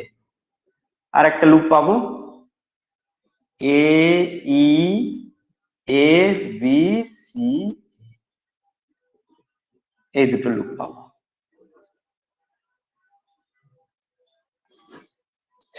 এখানে আমি এ থেকে ডি তে যাচ্ছি, এ ডি এ থেকে ডি তে যখন যাচ্ছি মাইনাস উচ্চ পোটেনশিয়াল থেকে নিম্ন পোটেনশিয়ালে যাচ্ছি, কত এটা হবে তাহলে এই minus ভোল্টেজটা ডেল্টা ভি কত হবে -4 ডেল্টা ভি। তারপরে আমি কত থেকে কত যাচ্ছি, উচ্চ থেকে নিম্নতে যাচ্ছি, আবারও কি হবে ডেল্টা ভি টু কি হবে minus I2 into -10 I2। হ্যাঁ 10 I2 লিখবো, ভেরিয়েবলটা পরে লিখবো, তবেই আমাদের সমীকরণ সমাধান করতে সুবিধা হবে।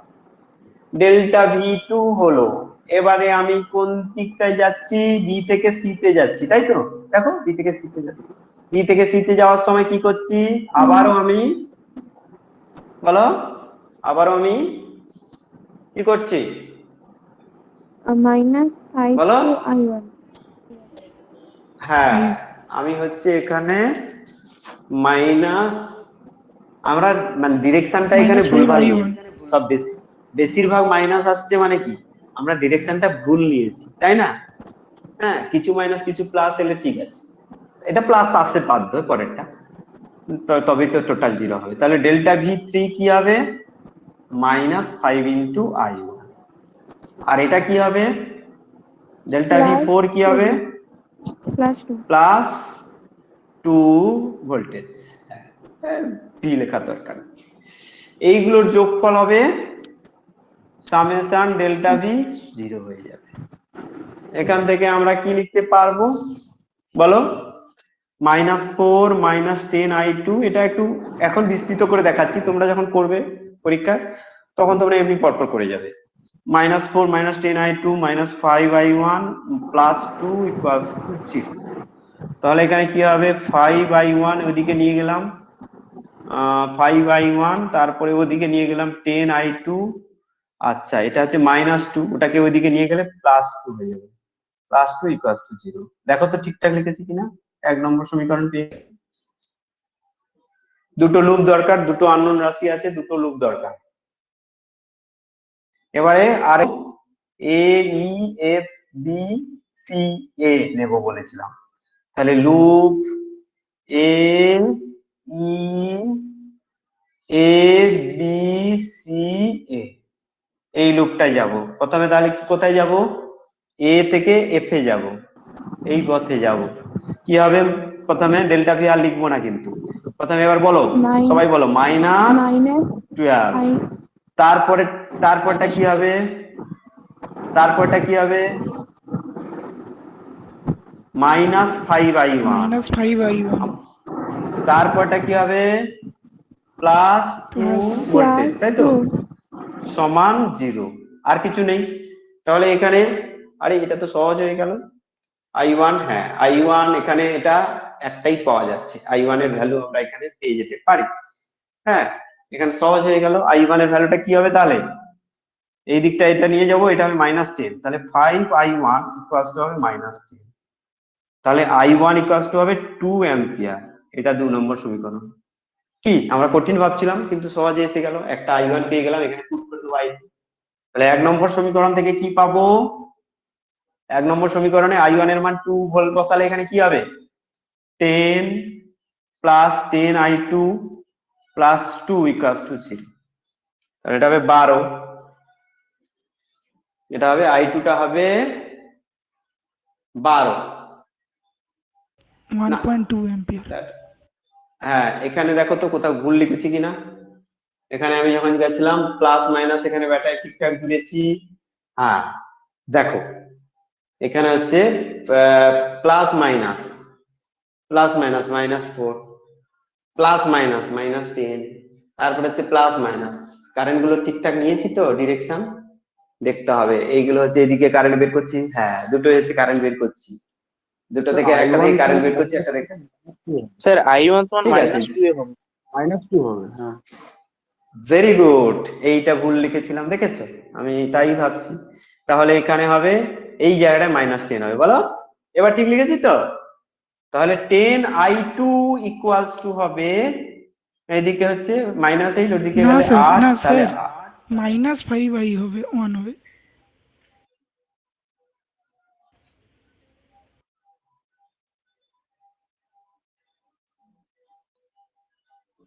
কত? 0.8। 0.8 অ্যাম্পিয়ার। এইটা হয়ে গেল আমার রিলেশন, 3 নম্বর রিলেশন। তাহলে কারেন্ট আমি পেয়ে গেলাম। এবারে এই সব জায়গায় কারেন্ট বসিয়ে দেবো, বসিয়ে দিলে দেখবে সব জায়গায় ভোল্টেজ তুমি পেয়ে যাচ্ছ। এটাকেই বলা হলো আমার সার্কিট অ্যানালাইসিস। আজকে তোমরা কমপ্লিটলি সার্কিট অ্যানালাইসিস করতে পারলে, হ্যাঁ কি না বলো? Completely circuit. তাহলে একটা জিনিস আমার এখানে বলার, একটা জিনিস ছোট্ট করে একটা জিনিস, একটু মন দাও প্লিজ, একটু মন দাও। দেখো এখানে আমি -2 অ্যাম্পিয়ার পেয়েছি, মানে কি বলতো? আমার এই কারেন্টটা ধরা ভুল হয়ে গেছে। কি আমি আমি কি জানি প্রথমে কারেন্টটা কোন দিকে যাবে? এখানে ব্যাটারি আছে, এখানে ব্যাটারি আছে, এটা 2 ভোল্ট, 2 ভোল্টের ভেতরের দিকে যাবে কিনা আমি ধরি। তাতে কি আমার অন্যায় হয়েছে? অন্যায় নেই, কারণ কিন্তু আমাকে এই কেভিএল আমাকে সাহায্য করলো যে না, তুমি এই ডিরেকশনটা প্রথমে অ্যাজাম্পশন করেছিলে যেদিকে, সেদিকে নয়, ডিরেকশনটা হচ্ছে উল্টো দিকে, মাইনাস চিহ্ন বোঝাচ্ছে এই দিকে 2 অ্যাম্পিয়ার কারেন্ট বোঝা গেল? হ্যাঁ বুঝা গেল? -2 অ্যাম্পিয়ার কারেন্ট মানে কারেন্ট যাচ্ছে যেদিকে আমি ধরেছিলাম তার উল্টো দিকে। ওকে, কেমন? হ্যাঁ স্যার। এবার চিত্র 3 অনুযায়ী বিভিন্ন উপাদানগুলোর মধ্য দিয়ে প্রবাহ মাত্রা এবং উপাদানগুলির দুই প্রান্তের বিভব প্রভেদ নির্ণয় করো যদি বলে, অর্থাৎ সার্কিট অ্যানালাইসিস করো। প্রশ্নটা কি? চিত্র 3 এর, সেখানে তোমার পার্টিকুলার দিয়ে দেবে যে এই কারেন্ট আমার চাই। চিত্র 3 এর বর্তনী বিশ্লেষণ করো। আমরা এখানে বড় করে শিখবো, বিশ্লেষণ করো। চিত্র 3 এর বর্তনী বিশ্লেষণ করো, এরকম থাকবে। তাহলে তুমি কি করবে? কারেন্ট পাঠাবে কোন দিক থেকে তোমার ইচ্ছা খুশি। এখানে পজিটিভ আছে, এই দিক থেকে এইদিকে কারেন্ট পাঠিয়ে দাও, এদিকে এইদিকে কারেন্ট পাঠিয়ে দাও। এই কারেন্টটা I1 করো, এই কারেন্টটা I2 করো। এখানে এ বিন্দু দিলে এখানে কারেন্ট এইদিকে কত হবে বলো? KCL প্রয়োগ করলে এখানে কারেন্ট কত হবে? এবার না পারলে আর কিন্তু পারবে না। এদিকে কারেন্ট কত হবে? এই জাংশনে KCL প্রয়োগ করলে কারেন্ট কত হবে? আচ্ছা, I1 এখানে কারেন্ট আসবে, হ্যাঁ ঢুকছে কারেন্ট I1, এদিকে ঢুকছে I2, তাহলে এদিকে বেরোবে I1 প্লাস I2। ওকে, আচ্ছা এখানে আমি প্লাস মাইনাস চিহ্ন দিয়ে দিলাম। এখানে হচ্ছে এদিকে প্লাস এদিকে মাইনাস, এদিকে কারেন্ট যাচ্ছে মানে কোন দিকে হবে, এদিকে প্লাস এদিকে মাইনাস, এদিকে কারেন্ট যাচ্ছে মানে এদিকে প্লাস এদিকে মাইনাস, এদিকে কারেন্ট কোন দিকে যাচ্ছে, এদিকে ঢুকছে এখানে ঢুকছে মানে এদিকে, এখানে বেরোচ্ছে মানে এদিকে ঢুকছে, এদিকে বেরোচ্ছে মানে এদিকে ঢুকছে, মানে কারেন্ট এদিক থেকে এদিকে যাচ্ছে। এখানে হবে প্লাস এদিকে মাইনাস, সব জায়গায় প্লাস মাইনাস কমপ্লিট করলাম, অর্থাৎ এটাকে বলা হয় মেরু নির্ণয়। মেরু নির্ণয় হয়ে গেল, কোনটায় উচ্চ কোনটায় নিম্ন বিভব আমরা পেয়ে গেলাম। এবার এখানে I1 আর I2 দুটো আননোন রাশি আছে, তাহলে দুটো লুপ নিলে হবে। আমি এ বি সি ডি একটা নেব আর এ বি ই এফ, এই দুটো লুপ নেব। এবারে আমি কি করব, লুপ এবারে যেরকম অঙ্কেতে লিখতে হয় সেটা লিখবো। প্রথমে লুপ জাংশন গুলোতে আমি কেসিএল প্রয়োগ করেছি, কেসিএল প্রয়োগ করে আমি কারেন্ট গুলো ডিস্ট্রিবিউশন করেছি। এটা বলে দেবে প্রথমে, তুমি ছবি আঁকবে সেখানে পরীক্ষায়, সবাই দেখতে পাবে যে ছবিটা ঠিকঠাক এঁকেছো। সেটা শুধু তোমাকে লিখে দিতে হবে যে এ বিন্দুতে এবং বি বিন্দুতে জাংশন গুলো প্রয়োগ করে আমি কারেন্টের ডিস্ট্রিবিউশন গুলো অঙ্কন করিলাম চিত্র অনুযায়ী, এটা লিখবে।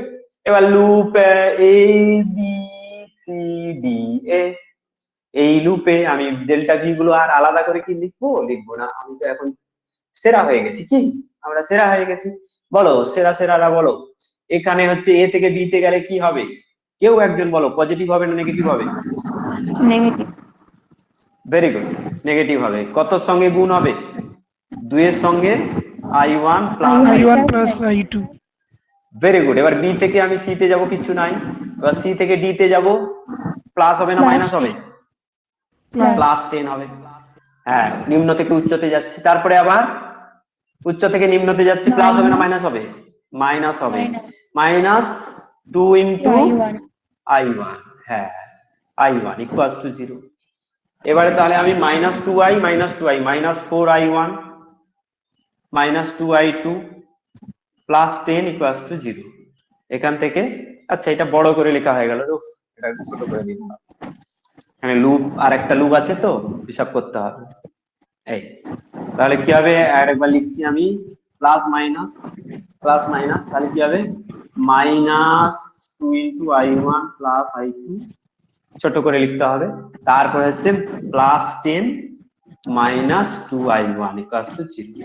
তাহলে minus 4i1 minus 2i2 plus 10 equals to 0, বা হচ্ছে 4i1 প্লাস 2i2 সমান 10। এটাকে 2 দিয়ে ভাগ করে আরেকটু সহজ করে রাখো, 2i1 প্লাস I2 সমান 5। এটা হলো 1 নম্বর ইকুয়েশন। এবার কোন লুপটা নেব, loop A B E F, ঠিক বলেছো, এ বি ই এফ। এই লুপে আমরা পরপর যাব মেন্টাল পাথ। হ্যাঁ ইএফ এ, সরি ইএফ এ, না হলে লুপ কমপ্লিট হবে না একদম। তাহলে ঠিকঠাক শিখছে আমার বাচ্চারা। তাহলে এবারে কি হবে, হ্যাঁ প্লাস থেকে মাইনাসে যাবে, প্লাস থেকে মাইনাসে যাওয়া মানে মাইনাস হবে 2 ইনটু I1 প্লাস I, হ্যাঁ মাইনাস হচ্ছে। তারপরে আবার প্লাস থেকে মাইনাসে যাচ্ছে, আবার মাইনাস 2 ইনটু, এখানে কি আছে কারেন্টটা কত, I2, এখানে কারেন্টটা I2, এখানে I2 2 ইনটু I2। আচ্ছা তারপরে আমরা কি যাচ্ছি, মাইনাস থেকে প্লাসে যাচ্ছি, তাহলে প্লাস 20 ভোল্টেজ, এখানে 20 ভোল্টেজ, তো এখানে 10 ভোল্টেজ ছিল আর এখানে 20 ভোল্টেজ সমান 0। তাহলে এখানে মাইনাস 2i1 তারপরে minus 2i2 minus 2i2 4i2 equals to plus 20 equals to 0, বা কি হবে 2i1 plus 4i2 equals to 20। এবার 2 দিয়ে ভাগ করে রাখবো, I1 plus 2i2 equals to 10। ঠিক লিখেছি, এটা হবে 2 নম্বর সমীকরণ। এবার সহ সমীকরণ সমাধান আমরা করব কি, একে 2 দিয়ে গুণ করে দেবো, তার থেকে বাদ দিয়ে দেবো 2 গুণিতক, তাহলে এখানে লিখবো কি, পরের স্টেপে আমি এখানে বড় করে করি যে 1 মাইনাস 2 গুণিতক 2 করে পাই।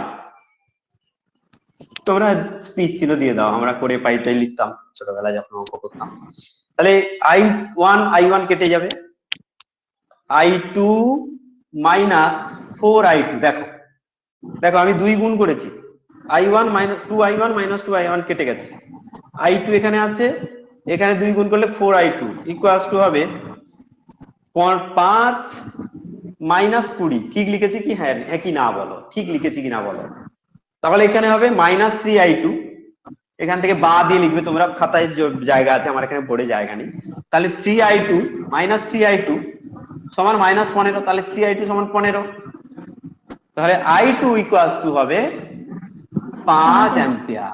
ঠিক এইখানে একটা অ্যান্সার পেয়ে গেলাম i2। আর i1 এর ভ্যালু কত হবে? 1 নম্বর সমীকরণে এখানে বসাও। 1 নম্বর সমীকরণে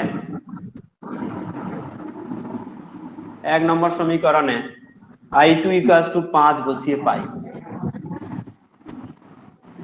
তোমরা একটু মাইক্রোফোনটা কারোর বন্ধ রাখবে, শূন্য চটচট হয়ে করছে। তাহলে এখানে কি হবে? i2 ইকুয়ালস টু 5, হ্যাঁ, তাহলে i1 ইকুয়ালস টু 0। এটা একটা অ্যান্সার, ঠিক আছে? তাহলে i1 0 হবে আর i2 5 অ্যাম্পিয়ার হবে। এই অ্যান্সারটা আমরা এই অঙ্কে পেলাম। ইচ্ছে মতন লুপ নেবে। আমি যদি এখানে এ বি সি ডি এ না নিয়ে আমি যদি নিতাম A D C B A, একই হতো। এ বি সি ডি এ নেওয়া মানে কি? আমি ক্লকওয়াইজ নিচ্ছি লুপটা। আবার এদিক থেকে এ বি ই এফ এ মানে কি? অ্যান্টি ক্লকওয়াইজ নিচ্ছি।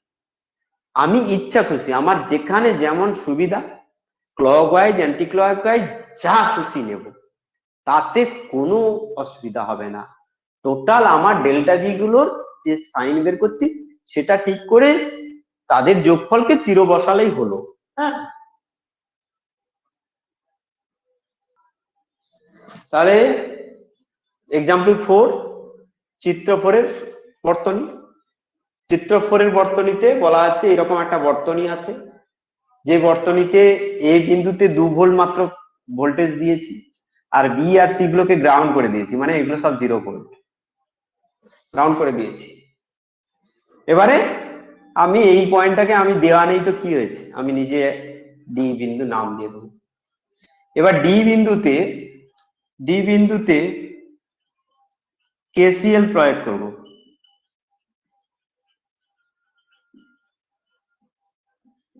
কেসিএল প্রয়োগ করলে কি পাবো না, এখানে আমি আই নিয়েছি, তাহলে এখানে আমি i1 আর এই দিকটা i2 লিখতে পারি। কেসিএল প্রয়োগ করলে কি পাবো বলো, একজন বলবে। i2 ইকুয়ালস টু সমান i1 সমান plus I1 i। Plus I। Very good, very good, সুন্দর হয়েছে। এবারে আমি ডি বিন্দুর বিভব এক্স ধরে নেব। আমি জানি না যেটা, ধরি ডি বিন্দুর বিভব সমান এক্স। ডি বিন্দুর বিভব যদি এক্স হয়, এখানে আমি ওহমের সূত্র লাগালে কি হবে? এই তারটার দু প্রান্তের বিভব পার্থক্য কত? 2 মাইনাস এক্স। 2 minus x. রোধ কত? 10। তাহলে বিভব পার্থক্য বাই রোধ করলে কারেন্ট পেয়ে গেলাম, i2 পেয়ে গেলাম। ঠিক লিখেছি? আচ্ছা, i1 এর দুই প্রান্তের বিভব প্রভেদ কত? x মাইনাস 0 মানে x। আর রোধ কত i1 এর? i1 যেদিক দিয়ে যাচ্ছে সেখানে তারের রোধ কত? 20। আর এদিক দিয়ে এর বিভব প্রভেদ কত বলো? বিভব প্রভেদ কত? X। x, x minus 0 x। রোধ কত? 20। এইবার এটাকে আমি ধরি এই বিন্দুর বিভব এত, অতএব আমি এইটা অনুযায়ী পেলাম এটা। তাহলে আমি এটাকে সলিউশন করলে কি হবে? এটা x/10 হয়ে যাবে। দেখো x/20 plus x/20 x/10, 2 minus x/10 সমান x/10 মানে কি 10 10 কেটে যাবে, সোজা করে সবাই এখানে এলিজিবল পারসন সবাই পেরে যাবে। তাহলে কি হবে? x equals to 2x equals to 2 আর x ইকুয়ালস টু হবে 1 ভোল্টেজ। Very good. এবারে i পাবে না বলে দিতে হবে। i সমান x/20, দেখো কি, অতএব i ইকুয়ালস টু হবে x/20 সমান হবে 1/20 অ্যাম্পিয়ার। পয়েন্ট 0.05 অ্যাম্পিয়ার হবে आंसर। 0.05 অ্যাম্পিয়ার হবে आंसर। প্রদত্ত সমবায়টির, এটা কিসের সমবায়? কোষের সমবায়। প্রদত্ত সমবায়টির তুল্য তড়িৎ চালক বল, তুল্য ইএমএফ তড়িৎ চালক বল ও তুল্য অভ্যন্তরীণ লোড তো তুমি জানো, R1 R2 by R1 plus R2, ওটা দরকার নেই। তুল্য তড়িৎ চালক বল কত? এটা আমরা আমাদের আজকের ক্লাসের আগে যে জ্ঞানটা ছিল এটা আমরা নির্ণয় করতে পেরেছিলাম?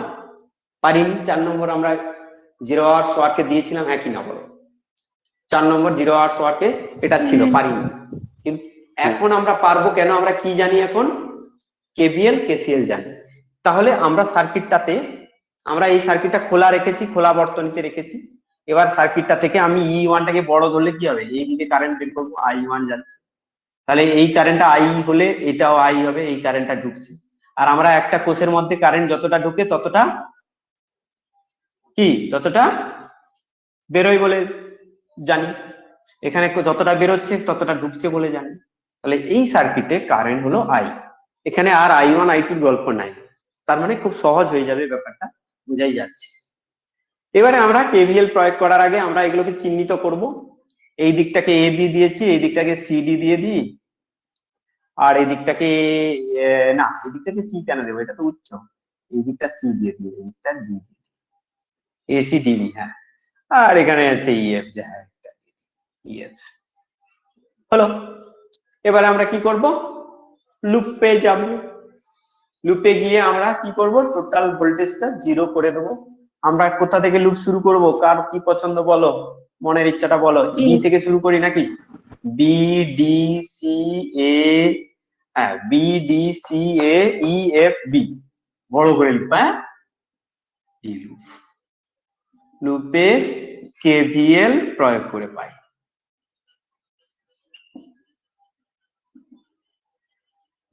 বলো, পরপর কেভিএল প্রয়োগ করে যাব। বি ডি ডি, এখানে কেউ নেই, তাহলে খুঁজবে এবারে একে প্লাস মাইনাস। আরে প্লাস মাইনাস দেয়নি কে রে? অপূর্ব স্যারটা একেবারে কমবেন না। হ্যাঁ, তাহলে এখানে কি হবে? Plus minus, minus plus, plus minus, plus minus. এবার ঠিকঠাক দিয়েছি? কারেন্টের ডিরেকশন অনুযায়ী প্লাস মাইনাস ঠিকঠাক দিয়েছি তো? সবাই বুঝতে পারছো তো ক্লিয়ারলি? এবারে আমি কি করব?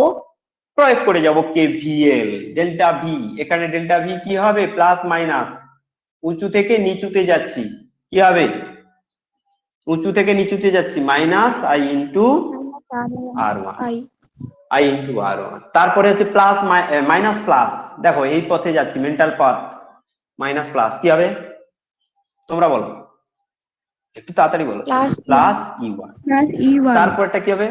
প্লাস মাইনাস, তারপরে কি যাচ্ছি? এই দিক থেকে এইদিকে যাচ্ছি, এইরকম করে ঘুরে আসছি, হ্যাঁ, মাইনাস E2। তারপরে কি হবে? প্লাস মাইনাস কি হবে? Minus I into IR2 equals to 0। ব্যাস, এবারে ঝামেলা মিটে যাবে। এবারে আমরা কি করব? আমরা কি করব না হচ্ছে I এর ভ্যালুটা পেয়ে যাব। I equals two I into R1 plus R2, ওদিকে নিয়ে চলে যাচ্ছি, তাহলে মাইনাসটা প্লাস হয়ে গেছে, আর এদিকে E1 মাইনাস E2 লিখেছি। দেখো ঠিক আছে কিনা? একটু বড় করে লেখা হয়ে গেল গো, একটু ছোট করে লিখি আরেকবার, তোমরা বলো। ছোট করে লিখি, দুটো জায়গা লাগবে। আবার আমি বলছি, এটা কি হবে? Minus I into R1 plus minus, আবার হচ্ছে মাইনাস প্লাস, এই দিক থেকে যাচ্ছি, প্লাস E1। তারপরটা কি হবে? Plus minus, minus E2। তারপরটা কি হবে? প্লাস মাইনাস, লাস্টে মাইনাস। যেরকম উচ্চারণ হবে লাস্টে সেটা করবে, দেখবি একটা রুল যখন শিখবে না, নিজের কাছেই সব। হ্যাঁ, যেটা লাস্টে উচ্চারণ হচ্ছে প্লাস মাইনাস, দেখো প্লাস মাইনাস, মাইনাস বসিয়ে দিয়েছি, মাইনাস প্লাস, প্লাস বসিয়ে দিয়েছি, যেটা লাস্টে উচ্চারণ হচ্ছে প্লাস মাইনাস, মাইনাস বসিয়ে দিয়েছি, প্লাস মাইনাস, আবার মাইনাস বসাবো, I into R2 equals to 0। তাহলে এখানে I into R1 plus R2 কে ডান দিকে নিয়ে যাব, প্লাস হয়ে যাবে, আর এটা বাঁ দিকে রাখলে E1 মাইনাস E2, তাহলে বাম ডান চেঞ্জ করে নিলে পরের স্টেপে হবে এটা। তাহলে I হয়ে যাবে E1 minus E2 by R1 plus R2। ঠিক লিখেছি? এবারে আমি এ আর বি এর মধ্যে ভোল্টেজ নির্ণয় করব। তাহলে আমি পরপর যাব, এখানে একটা নাম দিতে হতো গো, এখানে একটা নাম দিতে হতো, এখানে একটা এফ পর্যন্ত দিয়েছি, তো এখানে একটা জি দিয়ে দিচ্ছি। এবারে আমরা কি করব, V A G, V A minus ভিজি, ভি এ মাইনাস ভিজি কি হবে, ভি এ মাইনাস ভিজি কে বড়, ভি এ বড় না ভিজি বড়, কার ভোল্টেজ বেশি, ভি এর বেশি, এখানে কি হবে বলো, ভি এ মাইনাস ভিজি সমান ই1। আচ্ছা এবার হচ্ছে ভিজি মাইনাস ভিডি, ভিজি মাইনাস ভিডি সমান কি লিখবো, কে বড়, ভিজি বড় না ভিডি বড়, ভিজি বড়। ভিজি বড়, এদিকে না কারণ ভি আছে ভিজি ভি বড়, ভি ভি ভিডি বড়, ভিডি তাহলে ভিডি ছোট বড়। থেকে বড় বাদ যাচ্ছে, তার মানে নেগেটিভ হবে, তাই তো, নেগেটিভ হবে, ছোট থেকে বড় বাদ যাচ্ছে, তাহলে এখানে হবে minus I into R one. এইগুলোকে যোগ করলে কি হবে, এই বিডি যেটা সেটা হচ্ছে ভিবি, দেখো এর মাঝে কোনো তার নাই, তার মানে ওটাই ওই ভোল্টেজটা এই পর্যন্ত সবার সমান। তাহলে এই দুটোকে যোগ করলে কি হবে বলতো, আরো একটু জায়গা লাগতো, একটু মুছে দিচ্ছি, ছোট্ট করে লিখছি, একটু জায়গা লাগবে তো। তাহলে ভি VA এ minus BB মাইনাস ভিজি সমান হবে বলো দেখি একবার, প্লাস ই1। E1 আচ্ছা, আর তারপর হচ্ছে ভিজি মাইনাস ভিবি সমান হচ্ছে minus I into R one. এই দুটোকে যোগ করলে কি হবে, ভিজি ভিজি কেটে যাবে, আর হচ্ছে ভিএ মাইনাস ভিবি। আমরা এইটাই বের করতে চাইছি, হ্যাঁ কি না, তুল্য তড়িৎচালক বল কত VA বলো, minus তদন্ত VB তো সময় মাইনাস E1 হবে। ভিএ মাইনাস ভিবি কি করে মাইনাস হবে, কখনো মাইনাস হবে না, এটা হায়ার পটেনশিয়াল, এটা লোয়ার পটেনশিয়াল, হ্যাঁ কখনো মাইনাস হবে না, আমি পরে আসছি এটাতে প্রসঙ্গতে। E1 minus I into R one, হ্যাঁ এখানে ভোল্টেজ আমি লিখছি, এখানে ডেল্টা ভি লিখিনি, মাথায় রাখবে, হ্যাঁ ডেল্টা ভি লিখিনি, এখানে VA minus VB, VA minus VB, হ্যাঁ, আর এখানে হচ্ছে ভিজি মাইনাস ভিবি।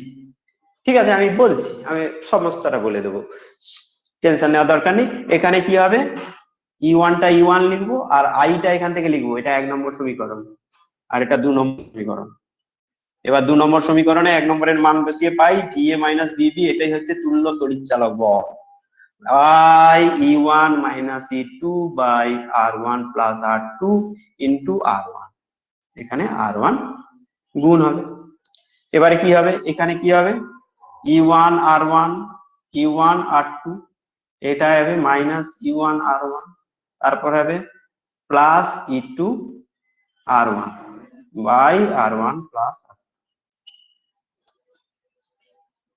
তাহলে E1 R1 কেটে যাবে, তাহলে হলোটা কি, লাস্ট পর্যন্ত এটা কি হলো বলো, এখানে একটু জায়গা ধার নিতে হবে।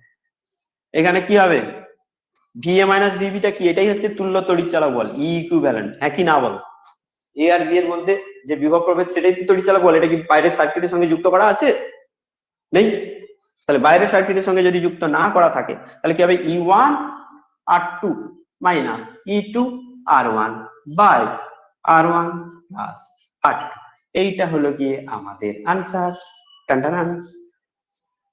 স্যার প্লাস হবে, এটা হবে প্লাস, ঠিক আছে, তোমরা পেয়ে গেলে। এবারে আমি নিউমেরিক্যাল এক্সাম্পলে যাব, আমরা নিট পরীক্ষা দিতে যাব, যেই পরীক্ষা দিতে যাব দেখবো এরকম একটা সার্কিট পড়ে গেছে, তখন আমরা ঘাবড়াবো না, আমাদের সূত্রটা মনে আছে যে ই ইকুইভ্যালেন্ট, ই লিখছি আমি, ই ইকুইভ্যালেন্ট সমান হচ্ছে E1 R2 plus E2 R1 by R1 plus R। তাহলে E1 টা কত, এখানে 10, R2 টা কত 2, এবার E2 টা কত 12, এটা কত 3, আর R1 প্লাস R2 কত 2 প্লাস 3 দিলাম কেন, 5 দিয়ে ভাগ করতে সুবিধা হবে, 2 আর 3 সেটা 2 আর 1 ছিল সেটাতে, 3 দিয়ে ভাগ করতে অসুবিধা হবে, অনেক সময় ভাগ নাও কাটতে পারে, এই জন্য আমি এটা 5 দিয়ে দিলাম, ঠিক আছে। তাহলে হবে কত 20 প্লাস 36 46, হ্যাঁ 20 প্লাস 36 কত 56, ঠিক লিখেছি, তোমার একটু হেল্প করো আমাকে, তাহলে 5, তাহলে কি হবে 56 বাই 5 11.2 কত হবে 11.2 ভোল্ট। তাহলে এই ব্যাটারি, এই যে ব্যাটারি কোষের যে সমবায়, কোষের সমবায়ের যে তুল্য তড়িৎচালক বল আমরা আজ থেকে বলতে পারবো 11.2 ভোল্টেজ, 11.2 ভোল্টেজ, ঠিক আছে। আর আর ইকুইভ্যালেন্টটাও চাইবে। আর ইকুইভ্যালেন্ট কি হবে 3 গুণিতক 2 প্লাস বাই 3 প্লাস 2, তাহলে 6 বাই হচ্ছে 5 সমান হবে 1.2 ওহম। তুল্য তড়িৎ চালক বল আর তুল্য অভ্যন্তরীণ রোধ নির্ণয় করতে পারলে আমরা কি করব, এবার তাকে যে কোনো সার্কিটে যোগ করে আমরা সেই সার্কিটের মূল প্রবাহ মাত্রা পেয়ে যাবো, হ্যাঁ কি না পেয়ে যাবো? ঠিক আছে, হ্যাঁ স্যার পেয়ে যাবো। এক্সাম্পল 7 কি দেখতে পাচ্ছ, এইটা হচ্ছে 10 ভোল্ট, কিন্তু দেখো এইটা পজিটিভ এদিকটা নেগেটিভ, আর এদিকটা নেগেটিভ এদিকটা পজিটিভ, তাহলে আমাদের কি বুদ্ধি নাই? আমরা কি করতে পারবো নি? পারবো, বলো। আমরা এখানে আমরা 10টা কোথায় লিখছিলাম, যেটা বড় সেটাকে আগে লিখবো, 10 গুণিতক 2 20 আর এটা 36, তাহলে এটাকে আগে লিখবো, এটাকে মাইনাস দিয়ে লিখবো। তাহলে আমরা এটাকে E1 ধরবো, এটাকে E2 ধরবো, আর এটাকে R2 ধরবো। কত? 3 ওহম। এবারে কি বসাবো বলো সবাই, কি বসাবো? E1 সমান কত বসাবো? ই ইকুইভ্যালেন্ট 12 ইন্টু 2, আর E2 টা কত বসাবো? এটা দেখো ছিল 10 এই পাশে, উল্ট -10, এটা হবে -10, ভুল বললে। এই দিকে থাকলে যদি +10 হয়, উল্টো দিকে থাকলে কি বসাবো এখানে সূত্রে? এইটুকু বুদ্ধি আমাদের করে নিতে হবে। অবশ্য স্যার একরকম শিখিয়ে দিয়েছি, এখানে নেটি পড়েছে আর একরকম, এরকম বললে তো হবে না, একটু মাথা খেলাতে হবে। তাহলে এখানে কি হবে, R1 সমান হচ্ছে 2 বাই হচ্ছে R1 প্লাস R2, 2 প্লাস 3, এটা তো আর বিয়োগ হবে না বাবা, এটা সবসময় যোগ হবে, রোধ সবসময় পজিটিভ। তাহলে 24 মাইনাস 20 কত হবে? 4/5 সমান হবে, এইটাই হয়ে গেল 0.8 ভোল্টেজ। কমে গেল, কি ভোল্টেজটা কম হয়ে গেল। আর আর ইকুইভ্যালেন্ট কি হবে, সেই একই থাকবে, 3 গুণিতক 2 স্যার বাই 12 3 ইন্টু প্লাস 3 হবে তো?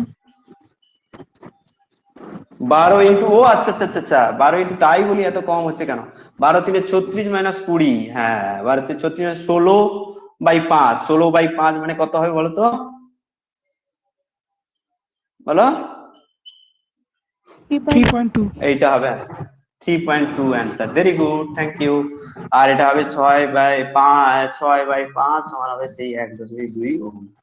তুল্য অভ্যন্তরীণ রোধ জানা গেল, আর তুল্য তড়িৎ চালক বল জানা গেল। এবারে আমরা তাকে যে কোনো জায়গায় কাজে লাগাতে পারবো, কেমন? কি হবে এইখানটায়, আমার 2 ওহম যদি দিয়ে দিই, এখানে আই হবে মোট কারেন্ট, মোট ইএমএফ বাই মোট রোধ। মোট ইএমএফ কত? ই ইকুইভ্যালেন্ট হবে এই জায়গাটায়, ই ইকুইভ্যালেন্ট হবে 3.2 ভোল্টেজ, আর এখানে মোট রোধ হবে, এটার সঙ্গে শ্রেণীতে আছে 2 প্লাস 2 1 প্লাস ওহম। হ্যাঁ, তাহলে হবে এখানে হচ্ছে 3.2 বাই 3.2, একদম ঠিক বলেছে, 1 অ্যাম্পিয়ার। আনসার হবে, এই দিক দিয়ে কারেন্ট যাবে, এই দিক দিয়ে কারেন্ট যাবে 1 অ্যাম্পিয়ার। Very good.